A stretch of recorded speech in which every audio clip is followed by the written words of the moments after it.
It was doing the opposite of what we need as a number 10, and Jack Byrne offers that. But again, it is a big step up to international football. A 30-minute no-nonsense preview of the weekend's Premier League action. I think they'll do well in the Champions League. They'll get to the knockout stages, and if they get a kind of B-level team, not one of the really big guns, they could get to a quarter-final, and you never know. The Paddy Power Half Hour, every Friday from 12 midday, only on OTB Sports Radio, live 24/7 on the Go Loud app.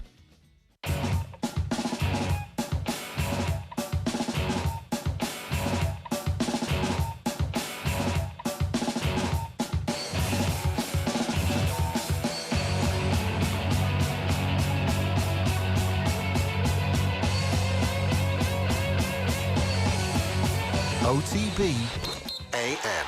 This is OTB Sports Radio.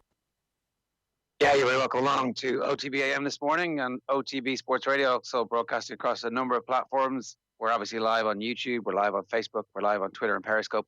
However you want to consume us, we're there for you this morning. The best place to get us these days is actually on the Go Loud app. You can just download that, and then you can stream continuous sports talk radio all day on the OTB Sports link on that. We're also on your Alexa, we're on your TuneIn. We are wherever you want us to be of a morning. And indeed, if you want to get in touch with us, you can drop us a WhatsApp, 087 180 180, for whatever comments you have about a multitude of stories that have happened over the last 24 hours. We're going to get into those in just a moment. We're going to bring you some reaction from Kevin Kilbane to the end of the Mick McCarthy era and the start proper of the Stephen Kenny era. On the programme today, we have a very special crappy quiz. I'm just trying to remember which year it was. 2003 is the year. It's the beginning of the end for Kerry football being the most dominant type of football in the country. And so Owen Sheehan took a very nasty approach to the actual quiz itself. And therefore, I would recommend not listening to it or watching any of it. Unless you're Nathan. We have the sports pages coming your way. We're going to talk to Kevin Doyle, who obviously is just in a very interesting stage of his life at the moment. The last time we had Kevin Doyle on the show would have been on Friday Night Racing, just after he had made a huge purchase of a new foal.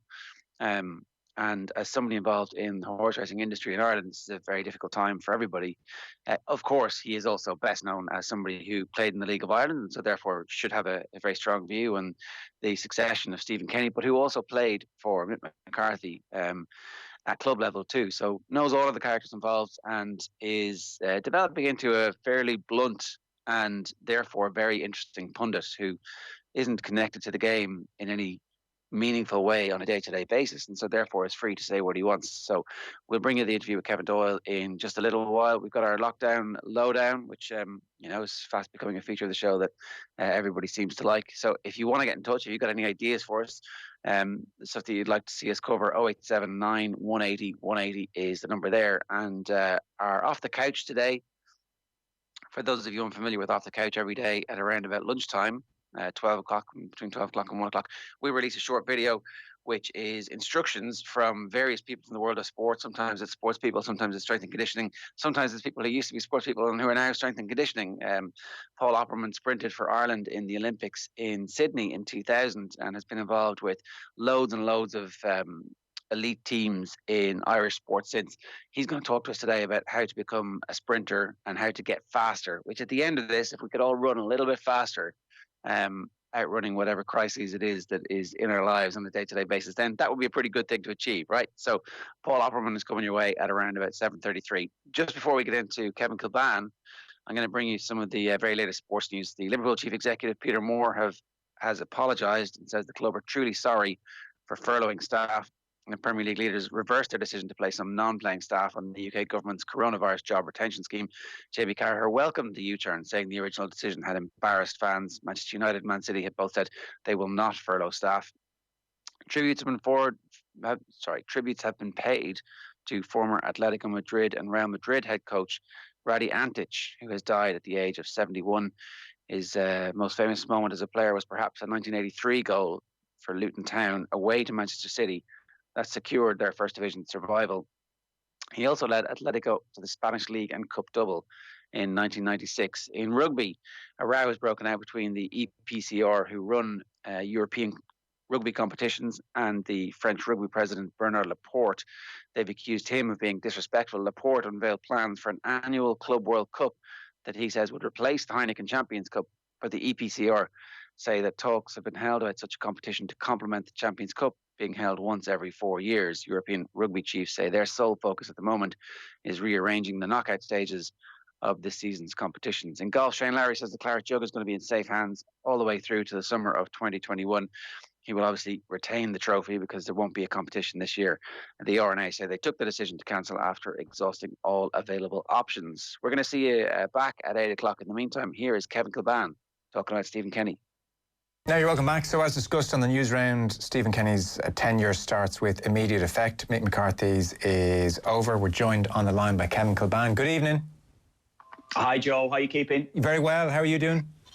All's good, yeah. Everything's fine. Keeping safe, thankfully, and healthy, more importantly. So yeah, it's all good. Thanks. Yeah, yourself? How are you keeping? All good. The same. All is healthy. All is well. So lots to be thankful for. Good. Yeah, exactly. The news came through over the weekend, obviously, that the FAI had decided to make a clean decision on the situation regarding Mick McCarthy and his future and what was going to happen with the Euros postponement, and then particularly, I think, with the Slovakia game being pushed into what seems like November. In the main, I think everybody has felt it was the correct decision. Do you agree?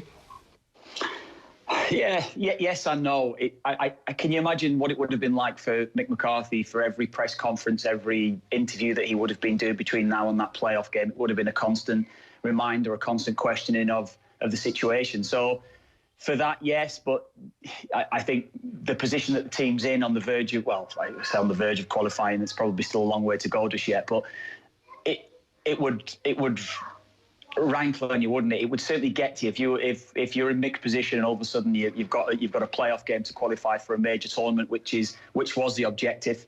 But everything's changed, of course. You know, we're in a total different place now, a total different mindset, I suppose. So yeah, I think ultimately, the correct decision probably was made. Yeah. Because about 2 weeks ago on FAI TV, Niall Quinn, he was asked about the situation, and he was saying, well, look, we don't know if we're going to the Euros. We'll know in June. We'll know in June 10th, and I would have thought 10th of June is a good time to start worrying about that particular instance. So that suggests there was a degree of thinking going on behind the scenes about what might happen. Yeah. But really, once the playoff game moved post 1st of August, i.e. Stephen Kenny's starting date, then really it probably became much more clear-cut, and understandably so, because I'm sure as much as Mick would like to have got to the Euros and taken the playoff game, really that playoff game has nothing to do with Mick's campaign just gone. That's a legacy of the Nations League under O'Neill and Keane, as you know. So, in effect, exactly. He's not really owed it, I guess, in the way people might have felt he was owed it if he had won the playoffs. Well, if there was a sudden change, if you're Stephen Kenny and there's a sudden change, the mindset of Stephen Kenny would be you want to push to take the job when you've agreed to take the job. And I can imagine the phone calls that would have been made from Stephen Kenny constantly saying, look, it has to be done. Things have changed in terms of dates, but my contract is due to start then. I want to take over then. I've got a long campaign or campaigns ahead of me, and I need to get things in place now urgently, because that's the way that he would have been thinking. So you can see it from both sides, but as I said, I ultimately I think the right decision is made, Joe. Yeah, fair enough. Impossible situation in that as well. You have the World Cup qualifiers starting in March, and you just can't have a situation where you have different managers at different stages. So it became very, very tricky. Yeah, absolutely, definitely did. And as I said, it's been done now. I think you move on, and I'm pleased with certainly with Keith Andrews, Damien Duff going in, and his immediate staff that'll be around him. I think we certainly we're in a better position. I think we're the mindset from what's happened within the FAI over the last couple of years. I think we certainly see. I certainly see a little bit of light now. I think we see that things seem to be done the correct way. This had to be done this way, is what we're saying here. Really, ultimately, it did have to be done this way. Stephen Kenny's contract is due to start in a certain date, so it has to be done. And I think that's the difference. I think now that with what's happened in the past, I think we found ourselves in this position anyway.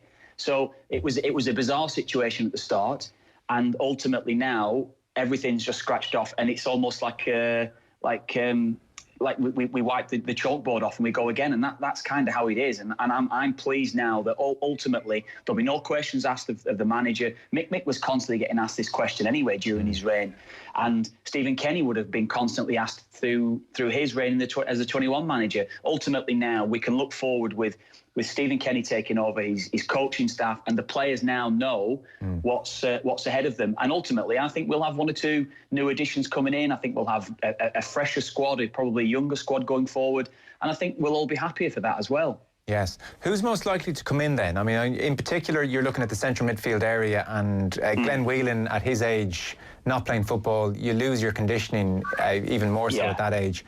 James McCarthy, we're hoping, is back fit. Jason Malumbi is obviously on the scene in a big way now. Like, that's one area in particular where you suspect there'll be a big freshening up. Yeah, I think so. Malumbi looks the obvious one, and again, you'd be like me, Joe. I've only seen bits of him. I've seen bits of him when he's been on loan at Millwall. I've seen bits of him playing in the 21s. I've not seen an awful lot of him. Certainly playing at the higher level against better players. I think he's a sort of player that can actually take that on board, playing against better players, and I think he'll get better and better because of the type of player that he is. But he looks, I mean, when I've spoken to Keith Andrews over the last year or two, Keith has mentioned him specifically, talking about how he really likes him as in the midfield role that he's played in the 21s or wherever he's played, whether he's been playing at club level as well. I think he's got enough experience under his belt now. But he does look the obvious one. But it won't be just him. There'll be Adam Ider, of course. We'll be looking at Troy Parrott. We'll be looking at Aaron Conley to get more game time now as well. So there's a number of players throughout the under-21 setup who, and as I've said to you as well, you know, we're actually looking at introducing these young players for such huge games, these playoff games. Ultimately, it can make or break a career, and that's ultimately what we're looking at here. That you're introducing these young lads in such high-profile, high stakes games. If they don't play well, it certainly could set them back a certain while, or ultimately, which we certainly don't want this to happen, it could be something that's in that young player's mind whenever he's going to play in the Irish jersey going forward, that it could affect their international career or the senior international career. So I think Stephen has got to be careful in how he's actually going to introduce younger players into the squad. I think it will help that there'll be 2 or 3 going in together if that were to be the case. But I think it is still you know, a little bit of a delicate situation for Stephen Kenny to address, I feel, yeah. Guess it helps as well. He has a feel for their personalities, which is all important. And it seems as well, we had Gary Owens and vice versa. Gary Owens on the show yesterday, and I think the feeling within the FAI is that Stephen Kenny's first game, thankfully, won't be the Slovakia game. It looks like that will be pushed to November, and so there's the Bulgaria and Finland game, and a chance for him to know the players bit more, and then to get a feel for him, he gets to get some of his ideas across. Like when we spoke a couple of years ago, I remember, and you were making the point that, and maybe this was true to an extent with Brian Kerr, some of the players not too sure of you know, Kenny's background, potentially what he's done in the game, and we are talking about a manager here who's managed in 40 plus European games. I would think very quickly, you know, they seem like a decent bunch. He'll get in there, they'll assess him as they would any manager. Footballers are a cynical bunch, and he will be given the chance, I would presume, Kev, to win them over with the quality of his ideas, which is all any manager can ask for. Yeah, I'd like to think that would certainly be the case. Just so that you touched on the younger players, knowing him as well, knowing exactly what he's going to bring to the training ground, I think that will certainly help him as well. But the older players as well, ultimately, you want to see what he's going to bring to you. How is he going to make me a better player? How is he going to improve me? And that's what a lot of the maybe elder players will be thinking, or the more experienced players will be thinking within that squad. I'd made that point, I remember a couple of years ago, and I made that point, and maybe it was shot down by a couple, but I think... And Nathan, I remember Nathan making the point, and probably rightly so as well. Nathan's point was, well, look, we don't have a lot of players that were maybe in the position of the players or the calibre and the clubs that they were playing at during my time as well. I think that's certainly something that did go against Brian Kerr. I do feel that. But ultimately, I feel that it is the correct appointment. You spoke about his experience there at European level. I want an Irishman managing Ireland. I think he's got all the credentials to go on now and go well, and certainly we wish him all the best. But I think the players from speaking to people that have worked under him, we've had certain guys on the show over the years that have played at Dundalk under him. Of course, young lads that have worked with him, even Keith, that we've had on as well, working alongside him, speak so highly of him and how he does things, his approach to training, his approach to games. I think the players I think it'll only make them better, and I think that's going to be the case. It might not be immediate. We may have to go through 3 or 4 games, and that is ultimately something that could cost us into those playoff matches. You say we've got the Nations League games, yes, but that is something that could cost us. There could be a bit of a negative effect if things don't go right quickly. But I think long term, I think it will be right, and I think we'll start to see the benefits of a team playing a different sort of style and hopefully good attacking football in years to come. Yeah, no, that's very much the hope. And on the care point that you made a couple of years ago, I mean, you were never saying it was right, but you were there, you experienced it. If that was the reality, that was the reality. And nobody who wasn't in the team can, tell you what you did or didn't experience. So I think you're more than entitled to make that point. Before we finish up, Kev, I do want to get your thoughts on the job Mick has done this second time round. I'll play you a clip here just to give you a sense, because it was really, really good debate. We had Gary Breen and Damien Delaney on yesterday. Oh, it's just crashed. Okay, perfect timing. It's just crashed. I didn't hear it. I've not heard it, Joe. Well, in short, Gary Breen was very strongly of the opinion that Mick did a fine job here. One, that he, restored the mood, the relationship between fans and players, and crucially, he said Mick did improve things from a football perspective. Players knew their jobs more. He said he saw better patterns of play. Absolutely. And Damien Delaney did not agree with that at all. And, he mentioned several of the games where he didn't see those performances on the pitch. And they had a really kind of heated debate. It's worth catching on YouTube or offtheball.com if someone wants to have a listen. So it was interesting in that you had 2 men who really know their stuff, really tactically insightful, you'd know from them being on the show down the years, and they had really different opinions on the job that Mick had done. Well, I think we certainly saw an immediate kick from the tide. What was his first game again, Joe? It was such a strange campaign. Like, the first game is the Gibraltar night when executive vice president role comes into being. His second game a few days later against Georgia, the 1-0 win, the Hourihan free kick. There's tennis balls landing on the pitch. So it was a bizarre kind of situation. Then it was the 1-1 draw Denmark in June last summer, where you thought, that was a good result. They beat Gibraltar. They drew it 1-1 with Switzerland. Last October, it started to lose a bit of momentum. There was the 0-0 draw away to Georgia. That was a killer. Aaron Conley came on last few minutes, but just wasn't good. And a few days later, they lost 2-0 to Switzerland away. And then the last game was the 1-0 draw with Denmark, where they had a bit of a go. Be shot to nothing, had a right go, and the tempo was up. So there was never that massive night. No, I think that's fair to say. There wasn't the massive night. I just remember going into that Georgia game. The Gibraltar game was very strange. It was strange at everything that was happening around the FAI at the time. Yes, of course, plastic pitch, weather was horrendous as well. You don't want to make excuses, but playing international football on a plastic pitch, it's a joke, isn't it? That's the thing. Yeah. So but you cast that aside. The Georgia game, I remember we spoke at length going into that match, and it was. I think we were all quite nervous because Georgia had outplayed us.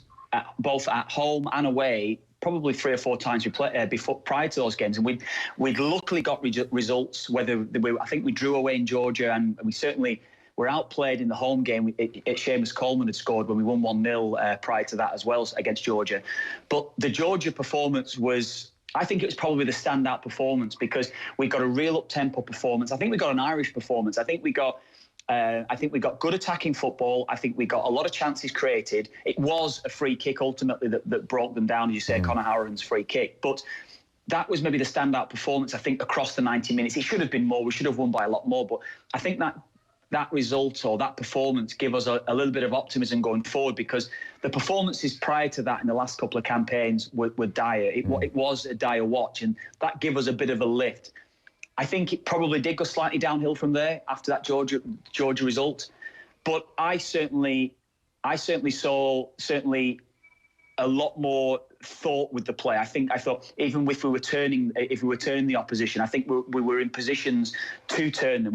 You and I had spoken so often in the past. Look, if we're going to go long, we're going to go long, but we're not even in a position to go long or short. We don't seem to. Yes. It didn't seem, watching the team, that we knew exactly what was going to happen next. I personally saw that there were certain patterns on the pitch. If a fullback had the ball, I think you get a fullback running off the line, you maybe get a striker that's running behind. I think there were certain patterns. I could certainly see patterns, but ultimately the football wasn't great. I think, and as I was saying, I think it went downhill from that Georgia game. The playoff was always attainable. We were always going to get that playoff spot anyway. Yeah. And I think ultimately against the two best sides in the group, we didn't perform. We didn't perform so well. Certainly the Switzerland game, home and away, the home game against Switzerland, and I said it constantly going into Switzerland. They're a decent side. They're solid, but they're not going to come and destroy you. They're not a side that's going to come and open you up at will. And I think they did that to us a lot, particularly at home. I think they outplayed us, and they should have beat us at the Aviva. So they were the ones I'm looking at really there to say, well, look, we didn't perform against the better sides, and the Georgia result was a standout performance. And let's be honest, as you know, I've been there. I've played against some of the Eastern European sides, and they are decent. They've got good technical players, but it's Georgia. That's what we have to look at and think. Georgia at home, we should be beating that side anyway. So that was maybe the standout performance, but ultimately we didn't perform across the course of the group. No. Yeah, and they are 91st in the world. I guess what's very interesting now is if you take it from the Trapattoni era to where we are today. And obviously you were involved for a part of the Trapattoni era. People have, to some extent or other, if we bunch them together, Trapattoni, Martin O'Neill and Roy Keane and Mick McCarthy, a certain kind of pragmatic football is how people will pigeonhole them if you were to throw a blanket over the whole thing. And throughout that period, there has been a debate, do we have the players? Do we have the players? And the sense has been from management, one way or another. Now, Mick, in fairness, never said it explicitly, but the sense has been, well, like, I'm doing the best I can here. Like, I don't have world beaters, you know. And what we're going to see now is a manager who absolutely is going to try and get this team to play a more expansive brand of football. So, why I'm really excited is, I now will look at what the team produce and I won't think to myself, well, maybe the manager is not insisting they play football. I know he's going to be really pushing them to do it. So we're going to see what we have here over the next year or two. Yeah, the constant message that we don't have the players, I've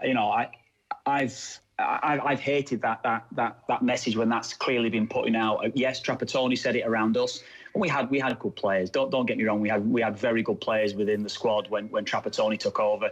And even under Martin O'Neill and Roy, we didn't. Yes, I take the point that we don't have a Johnny Giles, we don't have a Roy Keane, we don't have a Robbie Keane, whoever. I take that point, but we've still got good players. We've still got players that are capable of playing as a team and producing good football as a team. Might not necessarily have a real superstar as an individual, but we've got players that's capable of doing it. And listen to Stephen Kenny over the years, whenever I've heard him talking. I've never heard him talking about that, talking in that term like Trapattoni or Martin O'Neill constantly saying that we don't have the players. I feel as though that he's been positive about the squad of players that he's got. I think he'll be the same now, knowing full well that there will be one or two limitations to the squad, to the side that he'll be putting out. But ultimately, he'll be encouraging the players to play a certain way that he believes that can open up opposition, that can then create, that can obviously stop opposition as well. That's got to be a big part of the game as well. And I think the message will be clear to the side that, look, you can actually go out and expose opposition teams. And I think that's ultimately the message that will be clear, Joe. And that message that's come out from the side, I used to hate it, even when I was part of Trapattoni's sides. That when you're hearing that sort of message and you're hearing that sort of or you're hearing those signals that's being said about you, it was rubbish, because I knew that within that side that we've got Damien, Duff, Robbie Keane, Richard Dunn. These are top class players, and real top class players. Sure. Could play in any side, and that's the difference where maybe we don't have that type of individual right now. I was going to say, what do we have now? What's as a kind of final point to wrap up? So hopefully it's Bulgaria, Finland first, and then the Slovakia game to come in November. Well, what is realistic to expect from Stephen Kenny over the next couple of games, albeit I know we're talking months away, but how quickly can he affect things in a very real way? I mean, it doesn't happen overnight. No, well, I think we're all fearful going into the playoff games anyway. Whoever if we do get through the first game, and obviously then we could have the Bosnia or a Northern Ireland game. I think we're all fearful of those. can he make a difference, a dramatic difference so quickly? I don't think it's going to be that dramatic a difference to the side, but I certainly think that we'll see a different sort of style going into the games. Do you know what? I think realistically we'll be able to judge them after that, the first two games, the Finland and Bulgaria game. I think that's where we're going to be able to judge them. We're going to get a bit of a better feeling as to how the team's playing. Are we creating chances? Are we stopping side scoring against us? Because realistically, we've got, well, as Nations League suggests, we're on a par with those sides. So yes, we should be actually going out playing a different style that Stephen Kenny is insistent that we're going to be playing, and we're going to actually be playing in a way where we're actually going to be looking to create chances and score goals. Because our big issue is goals. So often, and you look at the under-21s, they have goals, dripping out of them. Where Ireland's big issue in the last campaign has been goals. But Joe, we've played a certain way to stop sides rather than actually go and open up sides. Yeah. There has been quality in the side.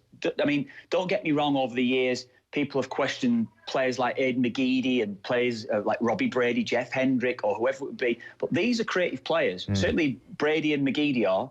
They can create chances, but we've played a certain style to stop side scoring against them that we've not been able to get the best out of any creative player that we've had in our side. It's always been about setting a side up where we're going to be solid, we're going to stop a side, and if we nick a win 1-0, I mean, look, was it 20 odd internationals or competitive internationals? I think we hadn't scored more than one goal. I don't know the stat, but it's a ridiculous stat. It was definitely a pattern anyway. Yeah, we can't score more than one goal in a game. If we're going to get a draw, it'll be 0-0. If we're going to win a game, it's 1-0. Now, we can't continue like that if we're seriously going to go and compete against the better nations and hopefully qualify for World Cups and Euros going forward. We've got to have a plan where if we get a goal, we're going to go and get a second goal, because we've not been able to contain sides then. You say the pattern there, Joe. How often if we've scored early in the game, even thinking of the Denmark playoff match, score early in a match, right, we're going to have to sit on this now for 85 minutes. You can't do it. Correct. I would put it to you, that's because as a team, we don't feel we can control the game. We don't feel we can control possession. So our only option is to fall back. There's not even a purpose to attack, though, Joe, within that. Sure. Like, fair enough, we might not have the players that's going to be able to control the game, but there's got to come, there'll come numerous times in a game where certain patterns arise, where you'll get a striker in behind, or you'll get a wideman on the ball, you'll get a wideman coming in off the sideline, a bit of link-up play with the strikers. As soon as we've got a goal, all the patterns go out of the team. There's no shape to the team. There's a shape to the team, but an attacking shape.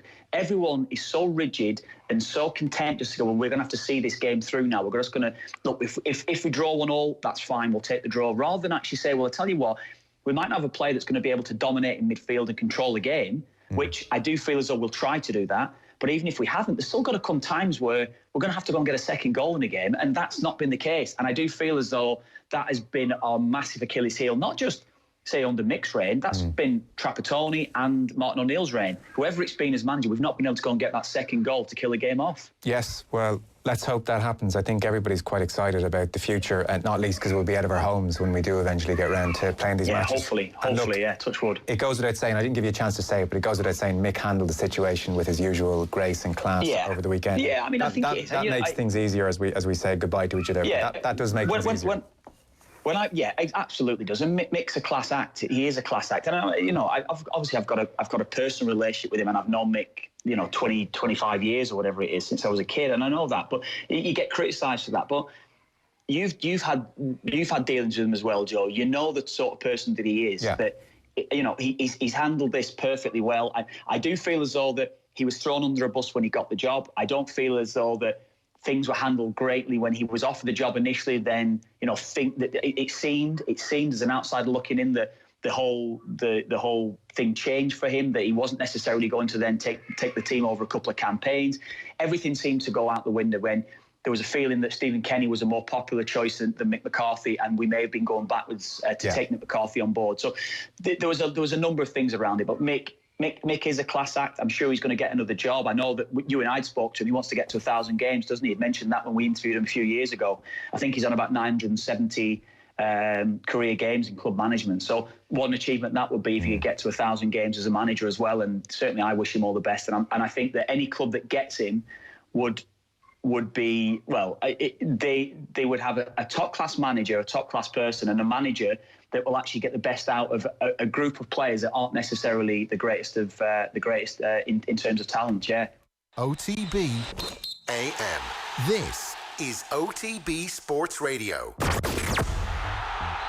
Off the Ball 2019 IMRO Radio Awards Sports Programme of the Year. Salah takes the shot. Oh, Mo Salah with one of the goals of the season. Who will see their dreams turn into reality?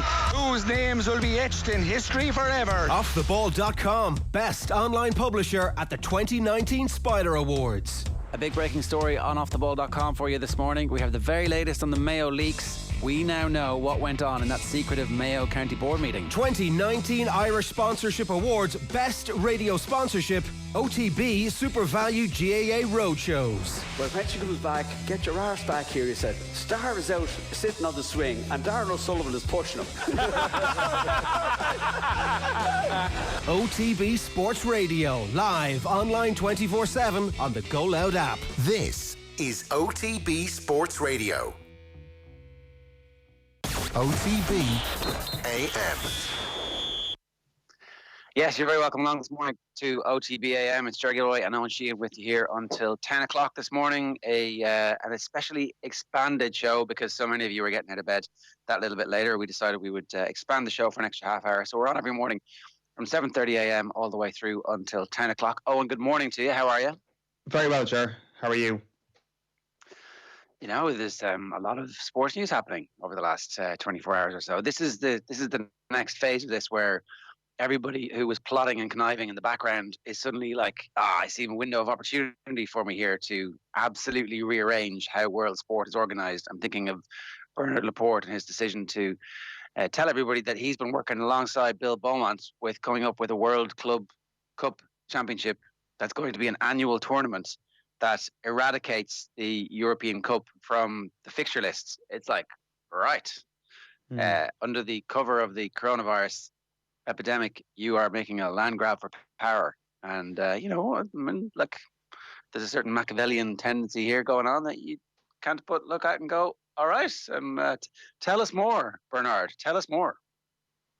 It's one of the things that perhaps we glossed over the last couple of weeks, that when we considered what might return first, what might actually peek out from the woods when this is over, or perhaps before this is over, we neglected to remember that there is a grotesque level of money involved in sport, which is obviously a great thing if you're a sports fan, because it means that it is going to be the one thing that is COVID-19 proof. And I'm talking about the very top tier of games here. And I'm talking about the fact that we may have Premier League games. We may have a new rugby format created before this thing is out, which would actually be one of the more absurd things. We're seeing from Germany, Bayern Munich and Bundesliga teams back in training yesterday, operating social distancing. And I think perhaps we kind of wrote everything off and said, well, we're not going to see sport for ages. There is too much money in a lot of sport right now for leagues and for organisations to at least not give something a crack. And I think for that reason,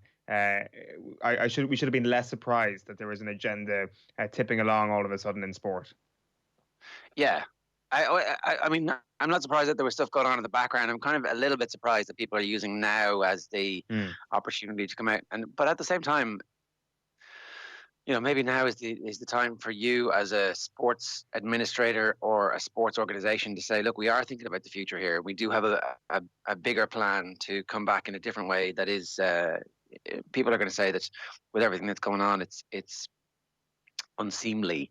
But you know, you can. I presume every statement starts with with everything that's going on. Obviously, public health is the most important thing here, and that's true. And we kind of have reached a point now where I hope everybody takes that for granted.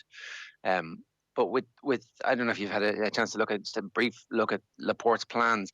He's essentially saying that there would be 4 teams from England, 4 from France, 4 from the Pro 14, 6 from Super Rugby, the Japanese champions and the American champions in a 6-week tournament that's played every single year. And you know, as in Irish rugby, if the Pro 14 continues the way it is, there'd be a lot of Irish teams involved in that, and that'd be a pretty good competition. It certainly sounds like it. So explain to us, people who haven't seen this, so it's 6 weeks, almost like as you would have in football, a World Cup, but obviously it's an every single year thing involving the richest parties in World Rugby. That's what kind of stuck out to me. And of course, this is instead of the Champions Cup. The Champions Cup is gone, right? Yeah. This is the whole idea. Yeah, he is saying that you would need to kill the Champions Cup to find the time to do this. And obviously, here's the thing, right? It's also a stalking horse for completely ripping up the existing calendar, the way it's organised. And maybe you would have a club season, an international club season, an international season, and you might be able to make the seasons coalesce or align in a better way. Have a global simultaneous season so that everybody's at the same level. And I mean, look, I don't know if that's if that is actually, if this is a staging post along the way to that, or if that's what they want. But the idea is exactly as I've outlined: the best teams in each of the leagues around the world coming together and over 6 weeks deciding who's the best club team in the world. As you Sounds like say, the type of thing we could all get behind.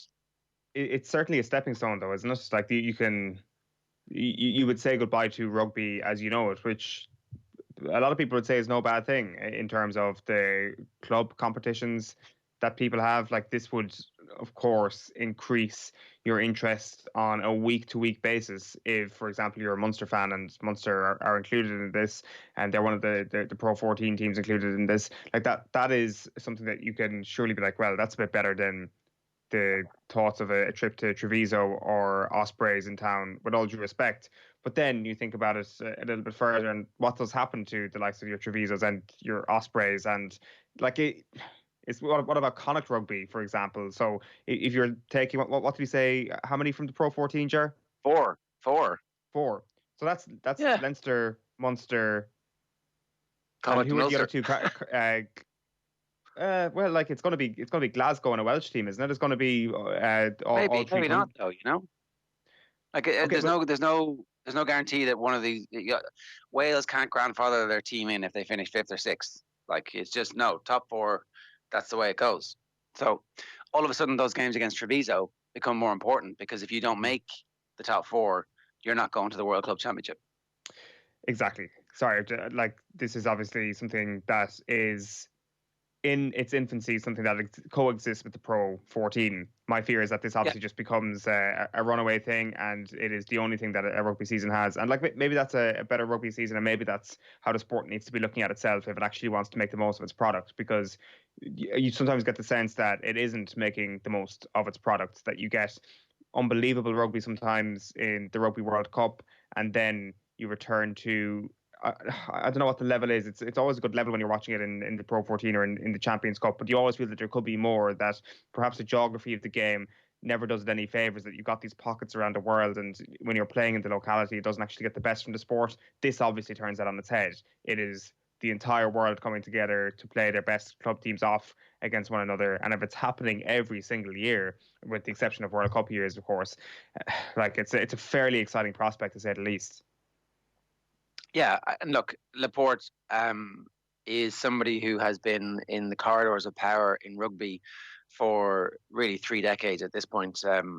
In Classic Game Club that we did, he was the French coach, right, in the year 2000. So obviously before that, he had to rise to power. And then since then, he's been in various roles within the French Rugby Federation. And as he reminds everybody in Media Olympic and the interview that he did, the European Cup is magnificent. I was able to lift the trophy 3 times with Toulon, and I know what it can represent.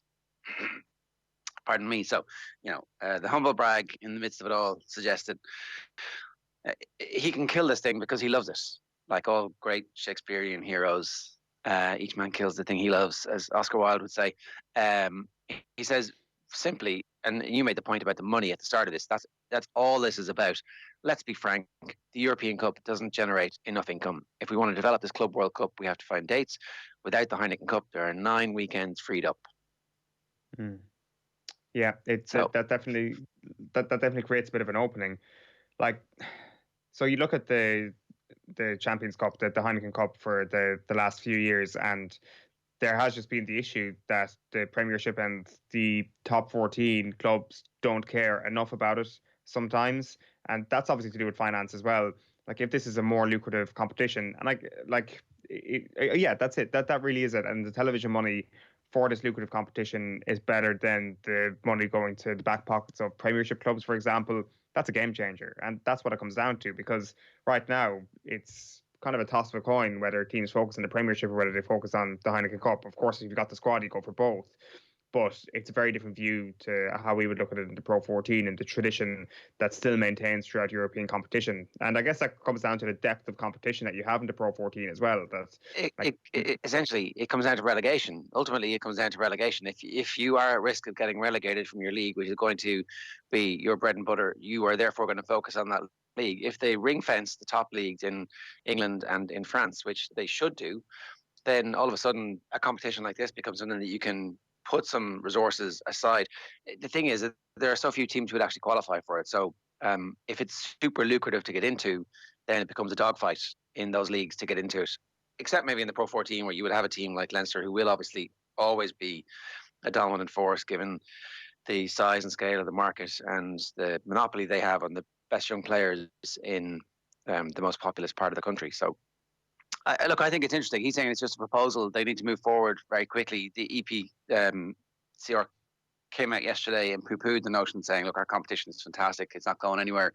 We actually believe this could coexist with the European Cup and play it once every 4 years, which is just equally a good idea. So non-Lions years, non-World Cup years, you stick this in, and I mean, maybe that's the staging post here. That's your little way into this. You do have this tournament once every 4 years, and I don't know how you pick the qualification. Is it just on that last season, or is it on whoever wins the European Cup in the previous 4 years? But whatever way you do it. Like, you talk about ring fencing here. Like, is Laporte, when he dreams up the end goal of this, is he dreaming up a ring fenced Club World Cup? I mean, maybe. I don't see how that would work. Like, the local competition is the thing that brings people. So if you're a French owner, then you can't have. Look, I mean, I've talked about this before. I think that there should be a 32-team European Super League with conferences and NFL-style playoffs, and just look at how the NFL has worked. And yeah, that is totally ring-fenced. There's no in, there's no out. The only way in would be to expand franchises, and the only way you would do that is if there was an absolutely nailed-on, successful franchise ready to go. And look, this as we see, this isn't about the game. This is about money and business and selling satellite dishes or broadband or whatever it is that drives consumption. The game is looked after by the unions and the grassroots, and they're actually kind of different things when it comes down to it. One's an entertainment product, and one is for the benefit of the sport and mental health and society and education and culture and all the things that come with sports policy. This is a bunch of people coming up dreaming of ideas to grow sports and make money. And by sports, I mean business. Grow businesses and make money. And you're dead right on. That's why sport is going to come back faster than maybe it should do in many instances.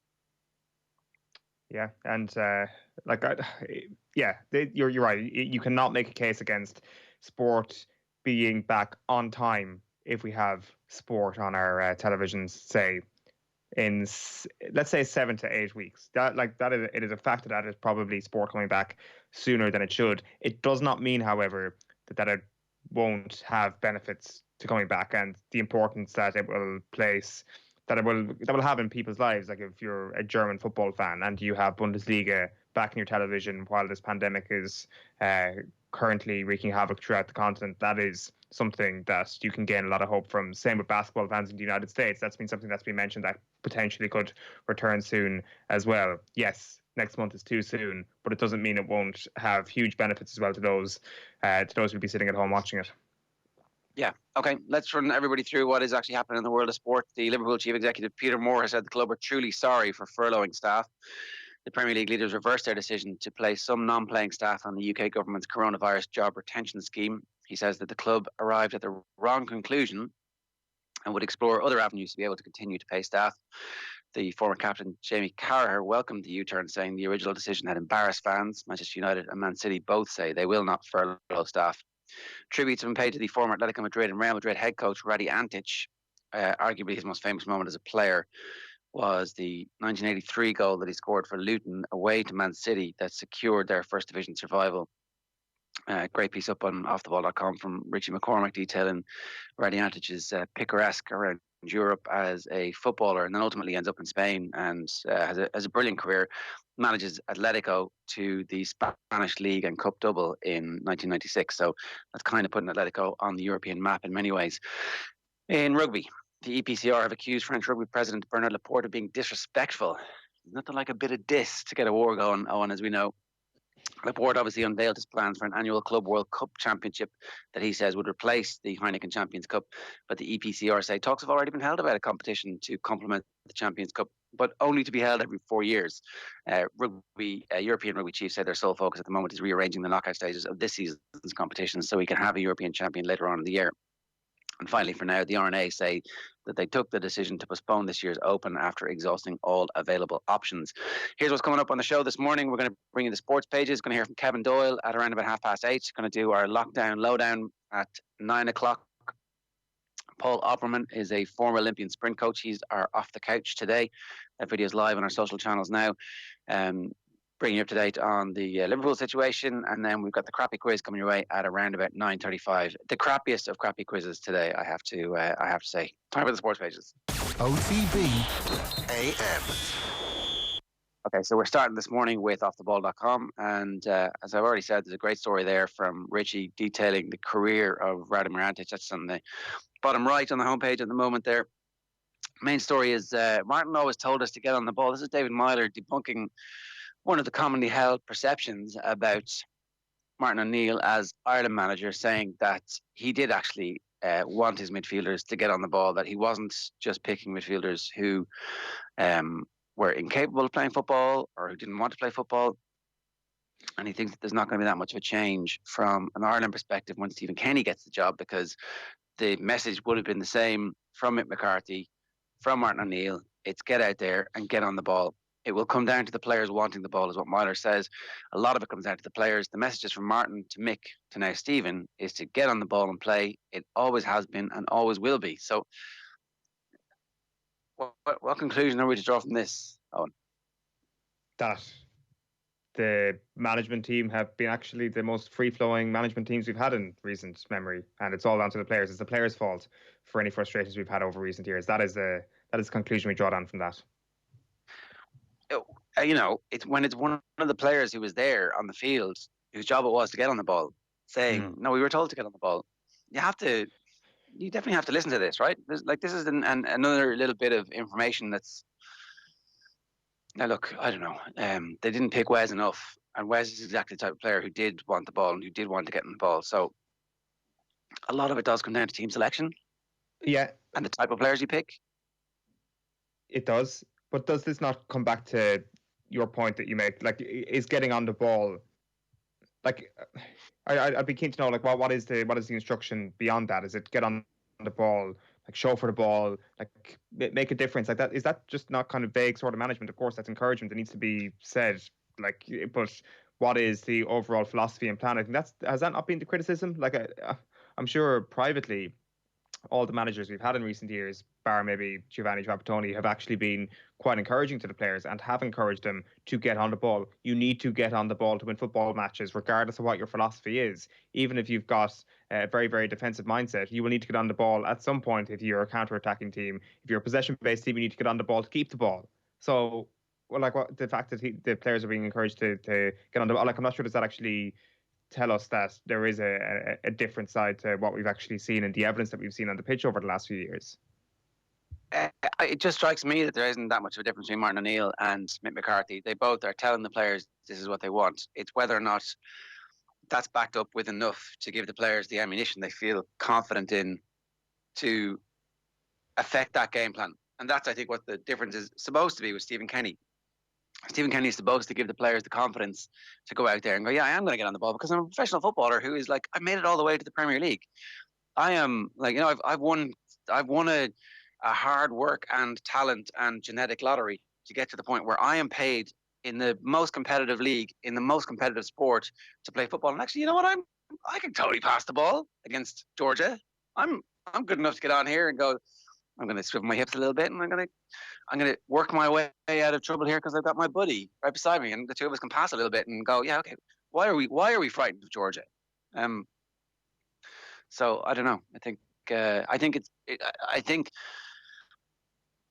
if even the players are saying that the players are responsible for it, then something wrong has happened. Like, the players are supposed to have. It's like a bulletproof casing. That's nothing. They're supposed to be impervious to the notion that they're not good enough, and yet somehow in Irish football we've got to look. We were told to keep the ball, but I don't know.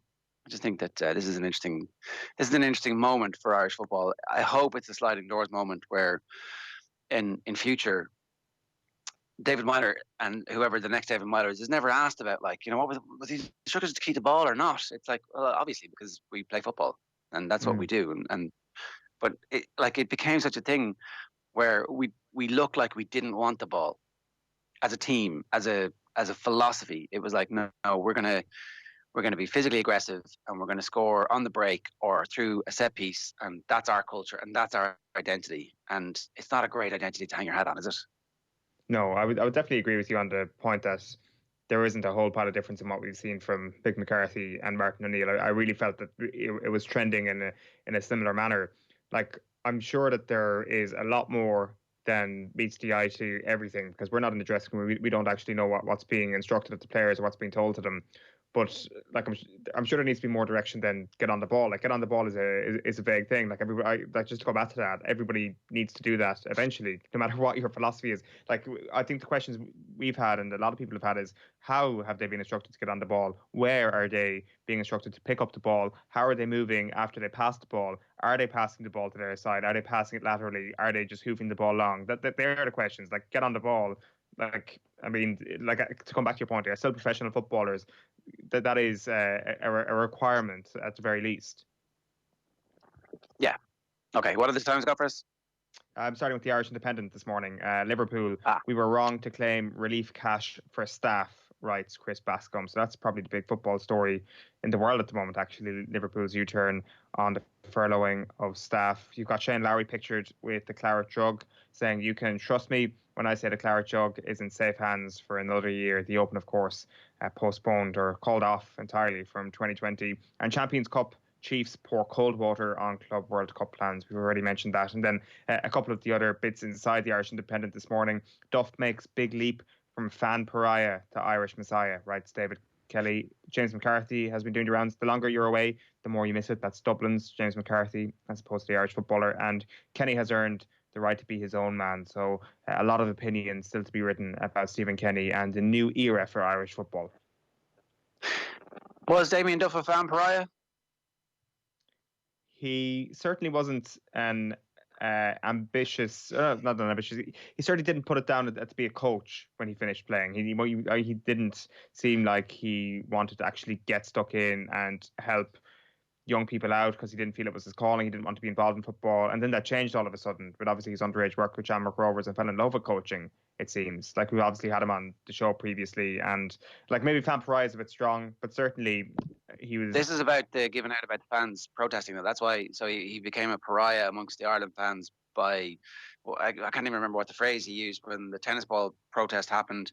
He wasn't in favour of protesting on the night. And that's the implication is that the implication is that that the Irish fans fell out of love with Damien Duff as a whole that night. He became a pariah. I mean, I think Damien Duff expressed a view, but he has enough credit in the bank from his playing career and from the rest of everything he said, from the fact that, as you talked about there, he had a Damascene conversion where he becomes somebody who does want to give back to Irish football, where he coaches kids at Shamrock Rovers, despite the fact that he's had one of the best careers that any Irish footballer has ever had in terms of success and in terms of rewards that he's got from the game. I like, Damien Duff can have a view on something, but that doesn't mean he becomes a pariah, surely. Like, I would have said that he was still beloved of Ireland football fans. Yeah, that's it. Like, it was himself and Richie Sadler that went toe to toe that night of the Georgia game over whether or not they should have been protesting. Like, I guess there was a backlash to the comments. In fairness, like there certainly was. If you were sitting at home watching that and on any other night you were out protesting, you wouldn't have been overly happy with what Duff was saying. But as you say, probably entitled to his opinions. Might have taken a few more instances of him giving out about protest or him giving out about fans for him to actually be disliked by Irish football fans, because he's as close as you can get to a legend, I think, isn't he? Yeah. So, Classic Game Club, they did the USA Ireland Italy Paul McGrath game where Ray Houghton scores the winner. We win 1-0, and Vinnie Pert says that Paul McGrath's performance isn't as good as Damien Duff's performance against Spain. That's how good Damien Duff's performance against Spain was. Now, I haven't watched that Spain game back, and I'm as a result of that, I'm definitely going to try and dig out the full thing and see just how good Duffer was, because I think Damien Duff was world class genuinely in 2002. Could have been in the team of the tournament. Like, was that good, and was an absolute leader for the team, shorn of Roy Keane. So I'm unbelievably excited about having Duffer involved, and in the low key way that he's gone about his coaching career. It doesn't seem like he's there as an ego trip. It doesn't seem like he went to, because remember he went to Celtic. As far as I remember, it was for an academy gig. It wasn't to be the first team coach, but then circumstances change. There's the manager leaves and an opening arrives, and he steps up to that. So it's not like he decided that he was so well versed in football and such a big name that he was going to have to start at the highest level. He's gone and learned his trade, and I don't know, I feel really excited about this whole coaching ticket.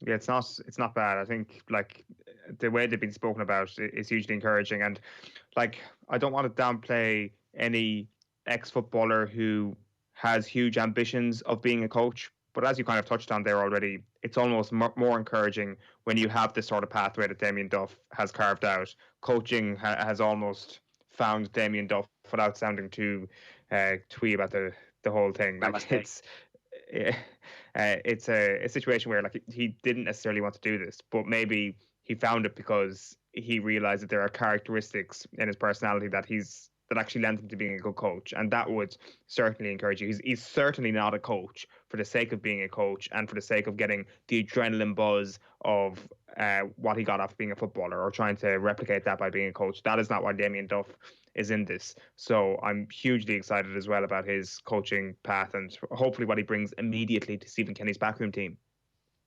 Yeah. Okay, what are we at? 26 minutes past 8 this morning here on the OTB AM. Next up is the Examiner Sports, and they're leading with an interview with John Caulfield that Liam Mackey has done. Caulfield, you know what you'll get with Kenny. So obviously somebody who has locked horns with him in the League of Ireland over the decades, really, at this stage. And it does seem like this is an endorsement from John Caulfield for Stephen Kenny's time as Ireland manager. And then they obviously had that picture of Packie Bonner and saving Daniel Tomofte's penalty that gives Ireland essentially the opportunity to win. It does give Ireland the opportunity to win. David O'Leary scores the winner. That save kickstarted a new Ireland and the Celtic Tiger. So this is a feature that the Examiner are running at the moment. Billy Stickland is, I guess, the photographer. It's the Info's Billy Stickland. So, I mean, you weren't around for that, Owen, were you? I don't think so. Tell me, as far as I recall. What does this save mean for you? How, like, did you see it all the time as a kid? Yeah, absolutely. It's like it's one of those things where you don't know the first time you saw it. Is it like a ringing in the ears moment? Is it a documentary? You actually just don't know. It's right up there in terms of moments where it's like, I actually could have witnessed it, even though that's impossible. I actually just don't have any recollection of the first time you see it, you know?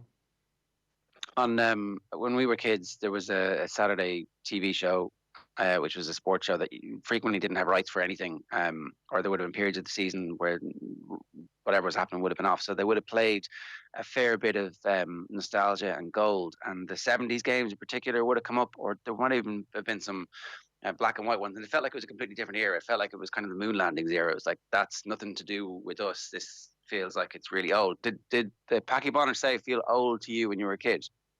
No, but now it does. I think, and like it's you definitely kind of when you first get introduced to it, what feels new is 2000, 2001, like that feels new. Like we're 2002, then like Roy Keane in the samurai suit, those kind of cool aircom ads, for example, that's new. So go and watch the Packie Bonner save back, and then go and watch any of those aircom ads from 2002 back, and you'd be like, that could be like a couple of months apart. So that is the reason why Packie Bonner's save at the time really didn't feel like, oh, that's overly sepia tinted, or that is archaic film footage. It's only actually beyond that. So, like, it was recent history. Well, I think as well the fact that it's George Hamilton commentating is actually very important, because the ones that I'm talking about, it would have been Micheál O'Hare commentating on it, and that did feel like a completely different era because the coverage was different. There was no hint of a co-com. These games weren't actually live on TV except for the All-Ireland finals, and I think that when George Hamilton retires and there's a new commentator voice doing all the games that become synonymous with the big moments in Irish football in particular, you'll be like, oh, okay, that is from a different era, because obviously Hamilton was doing it. Two quick other stories that I just want to mention from the Examiner at the bottom there.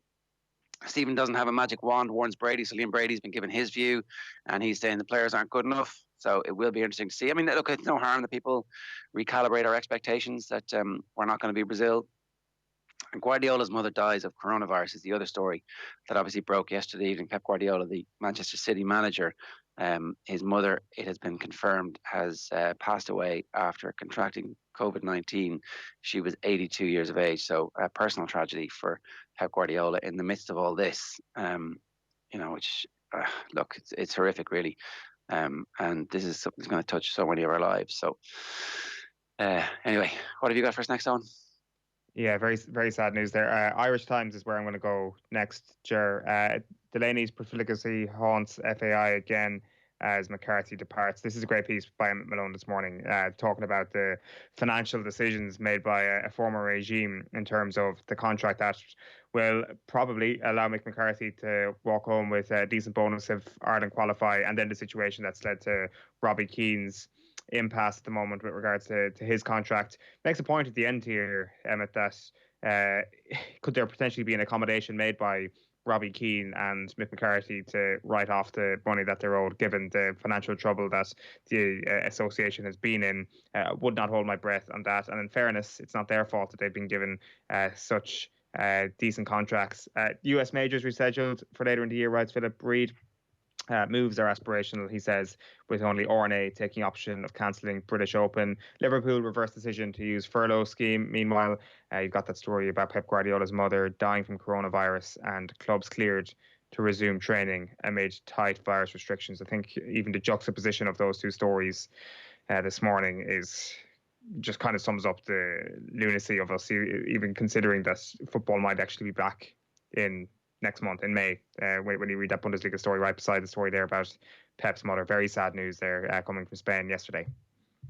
Okay, so that is the Irish Times. The next for us this morning is the Herald, and the Herald this morning are going with I was going to find that for you now quickly, and the Herald is James ready to go. Dubs Ace admits it's tough waiting for green light. So yesterday we had a conference call with James McCarthy, and he's saying just how difficult it is to maintain a physical level at the moment, and that people are going to have bad days and down days. And I think that's an important message. And I think everybody has experienced the down days and days where this just doesn't seem to make any sense to anybody. And then, is Kenny ready for the pressure? A whole new ball game for Irish boss. This is obviously the question.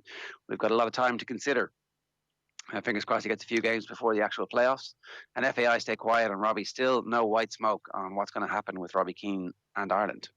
The back page of the London Times this morning is Liverpool. They're in a U-turn over furlough bid. Guardiola to agree pay cut, which is obviously not great timing for him, or not great timing for anybody in Manchester City to be approaching Pep Guardiola with a pay cut at this point. And Heineken Cup under threat, writes John Westbury and Owen Slott. So this is obviously with regards to Bernard Laporte's radical proposals, and it could spell the end for the Heineken Champions Cup.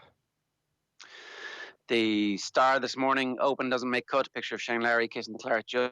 We got it wrong. That's the Liverpool story, apologising to fans after stunning U-turn. McCarthy's up for knockout. I think any kind of inter-county football season this year would be great for everybody at this stage. And Jurgen told to finish the job. Seeing exactly what this is. Yeah, Peter Schmeichel says Liverpool should not be handed the Premier League title. Blah, blah, blah. Manchester United don't want Liverpool to get... I mean, come on. Everybody knows Liverpool are the champions and they should be given the title irrespective of what happens, because that's exactly what was happening in the season. They were the champions. What do you got for us next, Don? The Irish Sun this morning leads with red-faced Reds in U-turn. Backlash forces jobs. We think that's the Liverpool story. Stephen lives and breathes football. This is Chris Shields talking to Owen Cowser. Chris backs boss. Guardiola shock as mum dies.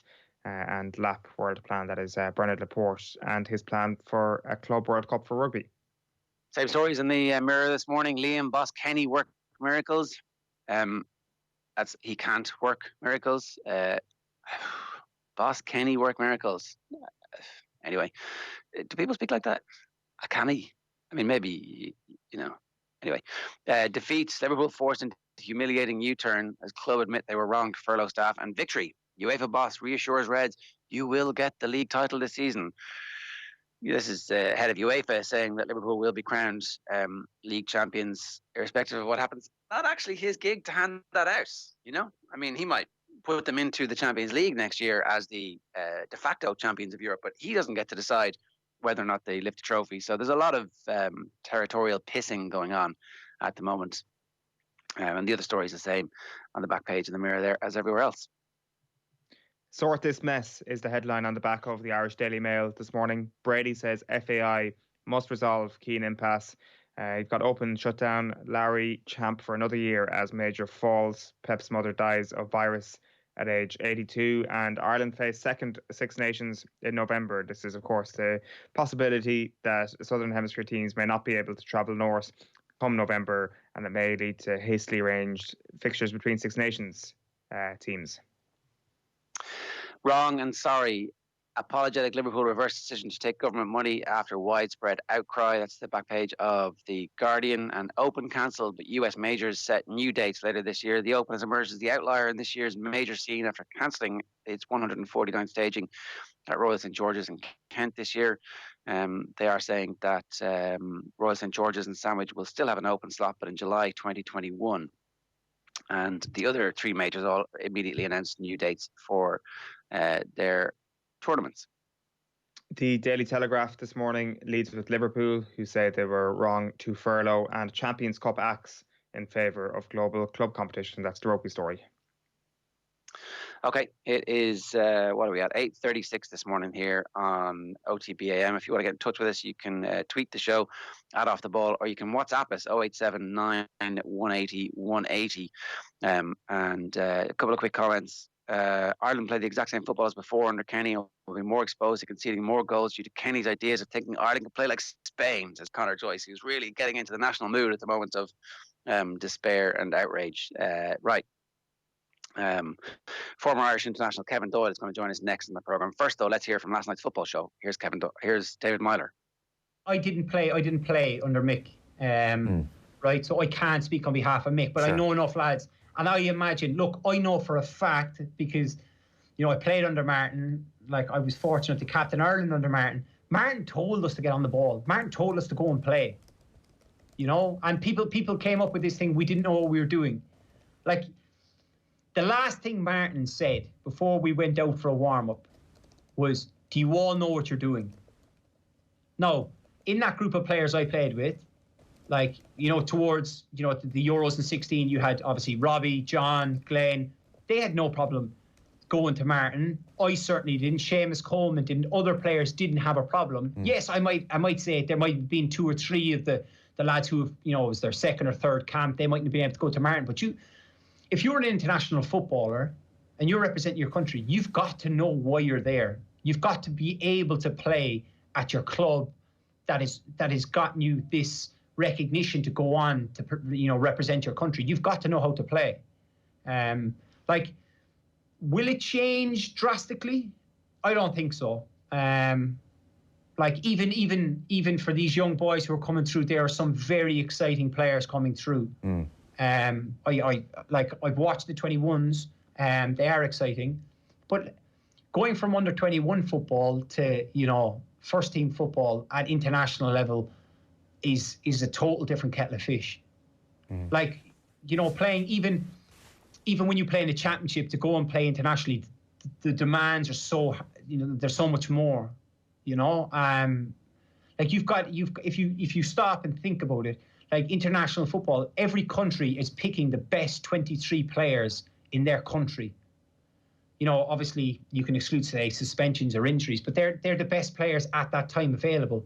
So like they are all good players. It's like it nearly annoyed me the times when we did play Gibraltar. Like Gibraltar weren't as good as Ireland, but you've also got 11 lads that are, you know, trying their best for their country. Like I heard a quote a few years ago that, you know, professional sport is the only sport where somebody's physically trying to stop you doing your job to the best of your ability. And if you think about that, like when we go out and play, fellas are physically trying to stop you. I'm trying to stop the player doing well, you know? Now, I want us to go and play beautiful football. Like, look, if Stephen can get me Barcelona, like I'm watching them, then fantastic. It's going to be difficult, though. You know, that's the only thing. And I don't want people have such high expectation and they're so excited, and that's great. And I want us to qualify for every major tournament. But then if it doesn't work out, don't just turn on him. We still need to support him and the team, etc., you know? Okay, delighted to be joined now by Kevin Doyle. Kevin, how are you getting on? How have you enjoyed or not enjoyed the last couple of weeks? It's becoming the norm, I think, like most people. We're lucky, we're in the countryside. We've got lots of horses here that are busy at the moment, foaling and stuff, so we're kept really busy. Trying to keep the 3 kids occupied is the main thing, but between myself and my wife, we're managing very well. What's been the secret to managing over the last few weeks? Routine, keep yourself busy, get out of each other's way. You know, we're trying to take advantage of having plenty of time with the kids, but also fitness-wise, going for runs. I've got a nice little 2-kilometre radius back roads around here, plenty of back roads and plenty of places you can go within that distance. And as I said, got animals to deal with. They take your mind off everything else that's going on the outside. It's a busy time of year here at home with the horses, so lots of mares foaling. So we're keeping ourselves going. What does foaling involve at this point? Is it up in the middle of the night every single night, or is there a little bit of a reprieve?